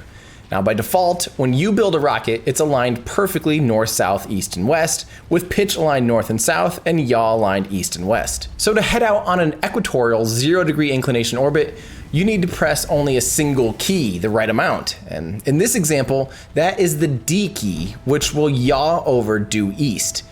Just one finger flying. Nice and easy. Now let's rotate the rocket about 20 degrees or so away from being perfectly aligned and still try and follow that perfectly 0-degree inclination due east. Now, this can still easily be done when you're super talented like me, obviously, but all kidding aside, you're only using 2 keys this time, but it is noticeably harder. So why not just keep it simple? Well, here's another example that's a fun thought experiment. This is a map of downtown Waterloo, Iowa. Notice that the streets run from northeast to southwest and from northwest to southeast, and they're aligned to the river and not aligned to true north. Now, if you're walking around, it's probably unlikely that you wouldn't just redefine your own coordinates in your head and start thinking of anything on this side of the river as north and anything on this side as south. It just makes navigating a lot easier than thinking about northeast and southwest. So if the rocket and the launch pad are always in a fixed position, which, spoiler alert, they pretty much always are, well, kind of, we'll talk about that more in a second, the easiest thing to do is to program the rocket to do a quick roll to align itself with its azimuth. This takes the navigation from being a 3-dimensional equation to just a 2-dimensional equation and removes a ton of complexity and variables. I know it doesn't seem like much, but it definitely matters. Now, of course, whether the vehicle pitches or yaws is a bit pedantic, because doesn't someone just define that?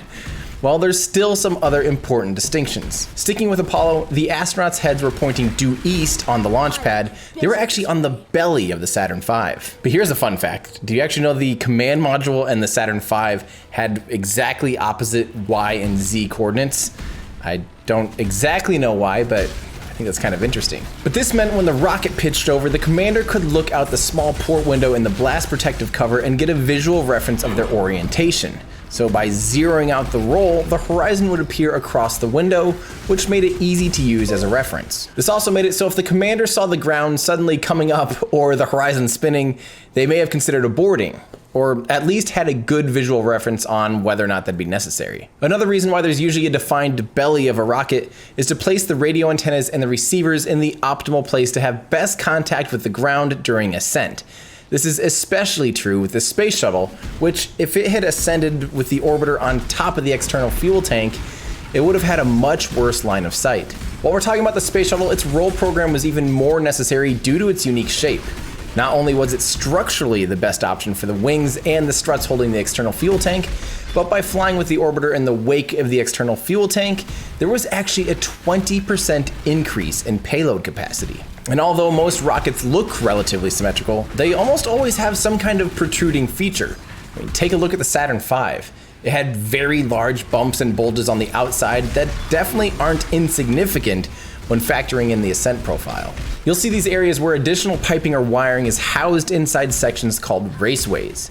You notice there are 2 different raceways on each side of the Falcon 9 and Falcon Heavy cores. You can tell the 2 outer cores of the Falcon Heavy are 180 degrees opposite of each other because of those 2 different raceways. But back to the space shuttle. The shuttle controlled its pitch and roll via gimbaling nozzles on the solid rocket boosters. I mean, yes, the main space shuttle engines could gimbal too, and gimbal a lot, but they primarily gimbaled to maintain the center of thrust going through the center of mass. By using the solid rocket boosters to control pitch, the gimbal vectors are in line with each other relative to the center of mass. This probably makes it easier to control. This is also relevant to multi-core rockets like the Falcon Heavy and the Delta IV Heavy, which both have a roll program which again aligns the cores kind of perpendicular to the flight path. Now this might not be a huge deal or not, but let's just take a look at a vehicle like this, and if it were flying with its engines in a row perpendicular to the horizon, the engines that are on the top and the bottom would have a different amount of leverage over the vehicle compared to that center engine or center core. So I'm not entirely sure, but I think this might be another reason why they normally fly pretty parallel to the horizon. But they also fly with these rockets flat to the horizon for stage separation, so the boosters have the lowest chances of hitting the center core. Okay, so now while we're on the topic of the Falcon Heavy and SpaceX, here's a fun little fact. The Falcon 9 does not perform a roll program to align to its azimuth, and neither does the Electron rocket. Both the Falcon 9 and the Electron just pitch and yaw over however much is necessary and roll for aerodynamic considerations and a few other variables as well. But controlling a rocket in a true 3D space like this is actually a lot harder than it sounds. It took a generation of grad students to actually solve the linear algebra and have access to computers powerful enough on the rockets to do this math in real time for this type of control. So if the Falcon 9 and the Electron rockets don't need to roll, why do they? Well, apparently for fun. So I totally got trolled here by Elon, because on June 12th, 2019, SpaceX launched a trio of satellites for the Canadian Space Agency. Soon after liftoff, the Falcon 9 did a pretty substantial roll. Now again, rockets aren't actually symmetrical, and although the Falcon 9 can navigate along both axes, it's likely that this particular launch had a roll like this due to some payload considerations. Customers might have certain constraints, and with this particular launch having an offset payload, perhaps they needed to fly it in a certain way for the payload to best handle the G-forces. The Falcon 9 is also perhaps a little unique in that it for sure wants to be oriented correctly at stage separation, so the first stage has both of its nitrogen thrusters able to help do that flip maneuver. Since the Falcon 9 has only 2 packs of cold gas thrusters that are 180 degrees apart from each other, this means if the vehicle rotated 90 degrees, only one set of thrusters could help with the flip instead of 2. Or here's another fun story. Have you ever seen the very first Falcon 9 launch? It unintentionally rolled almost 45 degrees immediately after takeoff. This was due to the gas generator exhaust that has a slight angle to it. So just like how the Delta IV's RS-68 uses its gas generators to roll, the 9 Merlin engines had so much extra torque from the gas generator's exhaust, it took a second for the engine gimbals to cancel the roll out. And one more reason why rockets roll is for the fairing separation. Now, I don't exactly know what considerations go into choosing whether the fairing would split on its y-axis or its z-axis, but it should be noted that this is definitely taken into consideration. For instance, from what I can tell at least, SpaceX tends to ditch their fairings on its y-axis or up and down, while ULA tends to ditch its fairings off to the sides on its z-axis. Why exactly each launch provider chooses to ditch them in this manner? I'm not sure, but it's kind of fun to note. So a few 21st century rockets finally took the roll to align to the azimuth program out, but perhaps my favorite rockets that didn't roll align were Soviet-era rockets. Remember near the beginning when I said it'd be too hard to turn the rocket and or the launch pad to align with its trajectory? Well, that's actually exactly what the Soviet Union came up with for their R-7 family of rockets like the Soyuz. That's right, the entire launch pad of the Soyuz actually rotates to align the rocket up with its azimuth. Now, some downsides to this is your azimuth might change ever so slightly throughout your launch window. So by aligning the launch pad to your azimuth, you might lose some flexibility in the launch window and flight path. This is something the new Soyuz 2 can do away with now that it has a digital flight computer, and it can now align itself on the correct azimuth. Although crewed missions still use a Soyuz FG, which utilizes that rotating table. But lastly, there was still perhaps the most advanced, most ahead of its time rocket, the Soviet Union's N-1 rocket, which was meant to, never did, follow its flight path using both pitch and yaw. It had some roll control thrusters that were undersized for the first 3 launches and then upgraded for the 4th launch, but they weren't used to align to the azimuth, they were just used for stability. I still really wish the N1 had worked out. It's such an awesome rocket. So to summarize, rockets roll for a few reasons. And like all rocket science and engineering, there's actually some good reasons. But as for why, well, it's generally easier to roll to align the vehicle to its azimuth than it is to move the launch pad. It makes for easier calculations for the guidance computer. Rockets roll for aerodynamic and structural considerations. They roll for the astronaut's vantage point and visual references. They roll for fairing deployment orientation. They roll to align auxiliary or control thrusters, and they roll for best line of sight for communications and downlinks. So does this help answer that question? It's another one of those fun things where you probably know there's a good reason, but it's just kind of hard to find all those good reasons. Hopefully this helps us appreciate just how many of these little but important decisions engineers and scientists need to come up with every single day. There's always a reason for all the strange little quirks. Let me know what other questions you have about roll programs or rocket science in general in the comments below. I have a crazy long list I'm still trying to chew away at here for videos, So stay tuned, there's still a million things to learn. I owe a huge thank you to my Patreon supporters for literally being right here in my Discord channel right now, still fact checking a few things in this actual video. So if you like to help fact check or find little fun quirks and do all these other things like provide feedback for videos and have voting on upcoming videos and things like that, please consider becoming a Patreon member where you'll gain access to our exclusive Discord channel, exclusive live streams, and our exclusive subreddit by going to patreon.com/everydayastronaut. Seriously, thank you. I couldn't make these videos without my Patreon supporters. While you're online, definitely check out my web store where you can find things like this full flow stage combustion cycle shirt and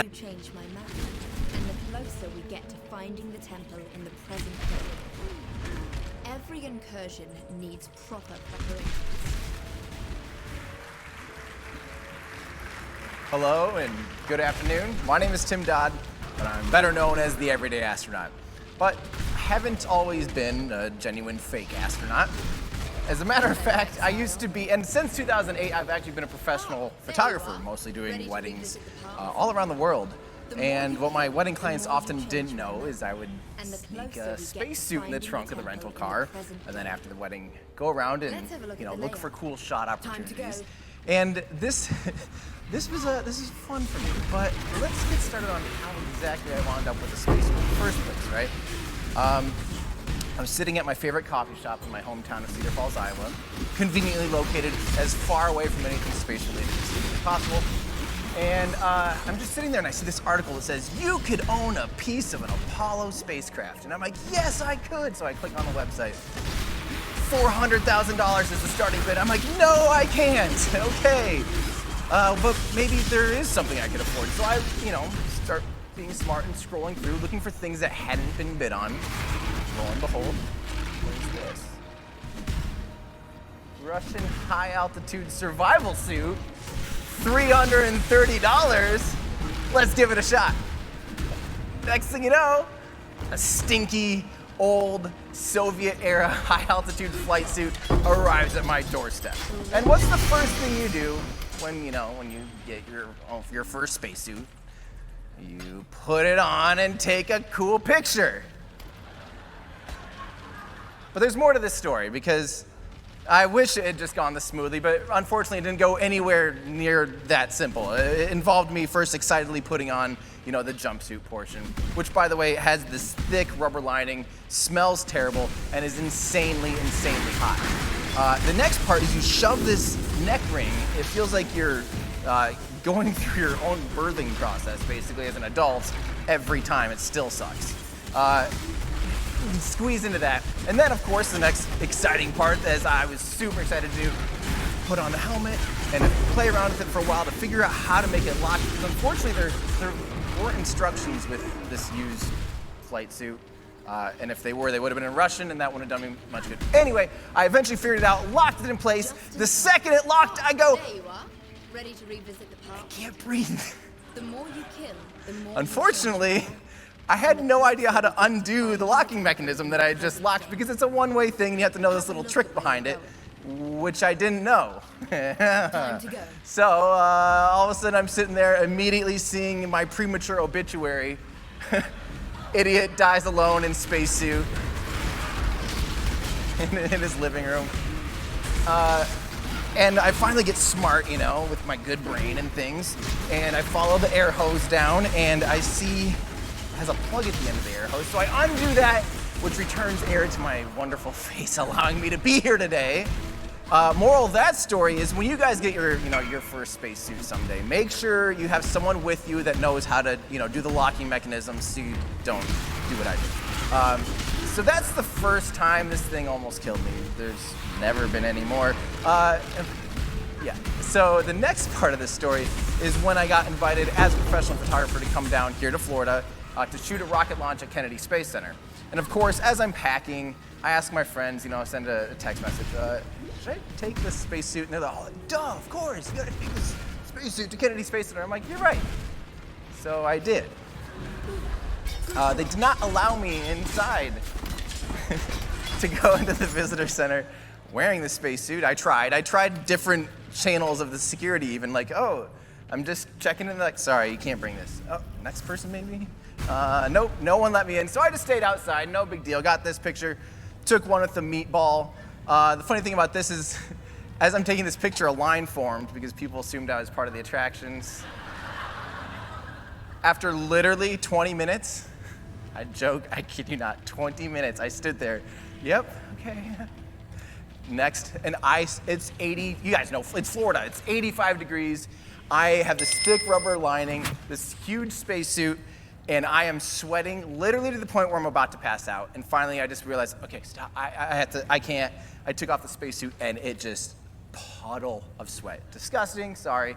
But I vowed to never put that spacesuit back on in the Florida heat ever again. Until about 3 minutes later when I saw I had to take this picture because it was so great. And the dumb thing about this one is this was taken with a 300mm lens, which means it's I'm very far away, probably 200 feet or so. So you could kind of picture the process. This is back in the day when I only had a self-timer on my camera. No fancy remote, so click, beep, beep, beep, beep, 10 seconds to sprint my 200 feet out to the car and pose. I did that twice before I realized I'm literally going to die again. I need to stop doing this. And the best part about this, I know there's security footage somewhere from some vantage point of this whole situation. I need to find that, but yeah. But the moral of this story is I come home back to Iowa, and I was really sad that there's nothing space related. You know, I grew up liking space. You know, I mean, I had space shuttle Legos and bed sheets and posters, but in my adult life, I kind of fell out of love with space. I got more into music and other things, and when I got home, I just had the biggest bug to try to express my childhood obsession of space. It came back. So I started a photo series called Everyday Astronaut. And the initial series was going to take you through a day in the life of everyday astronauts. So this is how it started. And I kind of released these all at once. So we'll go through them here real quick. But the thing is, I decided, as I loved space and was really falling in love with facts of space, I decided to hide Easter eggs in there for the pedantic space nerds on the internet to at least enjoy as well. So in this picture, for instance, this is titled Good Morning World. On the nightstand, you see I'm hitting an alarm clock. It says 6:07. And that's the last wake-up call alarm on the last space shuttle mission, STS-135, which was in 2011. They have a call time alarm to actually wake up for the day, and it was the last time they ever hit an alarm. Americans riding an American spaceship back to Earth, 6:07. On that same nightstand, you see a little piece of paper. That's the echocardiogram of Alan Shepard, who is the first American to ever leave Earth from the United States and go to space. So kind of in the same little frame there, we have the first American in space and something that represents the last Americans to ride an American spacecraft that launched from the United States and landed in the US. That will change soon. We'll get into that later. So that was the first picture. The next one was decisions. I photoshopped that suit to make it so there was 7 flight suits, representing 1 for every flight suit option on the space shuttle. The flight deck has 7 seats. I'm also holding a newspaper talking about Yuri Gagarin's inaugural space flight in space. So I found a lot of fun hiding these Easter eggs. The blight is trying to spread. This is called brushing up on orbital mechanics. And as soon as this one went online, immediately, within 5 minutes, someone goes, "Oh, you're missing a G for gravity." Oh my gosh, horse. I go, well, maybe that's why I haven't quite figured out how to get off Earth yet. So my escape velocity, I'm not very good at it. This one's called Boldly Going Where No Astronaut Has Gone Before. Now this one looks, so what? It's laundry. Well, fun fact, they don't actually do laundry on the International Space Station. As a matter of fact, they wear their garments for up to 2 weeks because it's physically barely touching your skin. It doesn't come in contact in zero gravity. And water is such a valuable resource, it needs to be drank and then recycled instead of wasted trying to do laundry. So it actually ends up coming back to Earth in a big fiery, basically their garbage chute, which is hucking it back at Earth. But there is one astronaut, Don Pettit, who's up on the wall there, who actually reused his underwear as a plant seed for basil seed. So this is in tribute to him, but otherwise boldly going where no astronaut has gone before. This one's called Darn It, Chris Hadfield. And that's because I photoshopped Chris Hadfield, who is a famous Canadian astronaut. I photoshopped him on a Time magazine as their coveted astronaut of the year, which we all are very familiar with, obviously. And within 1 hour of this being on Reddit, he commented, and his comment was, "The suit chafes a bit, don't it?" And I go, yes, I always knew my first interaction with one of my favorite astronauts would be about perspiration and chafing. So that made me very happy. This one's called It's Just Not the Same.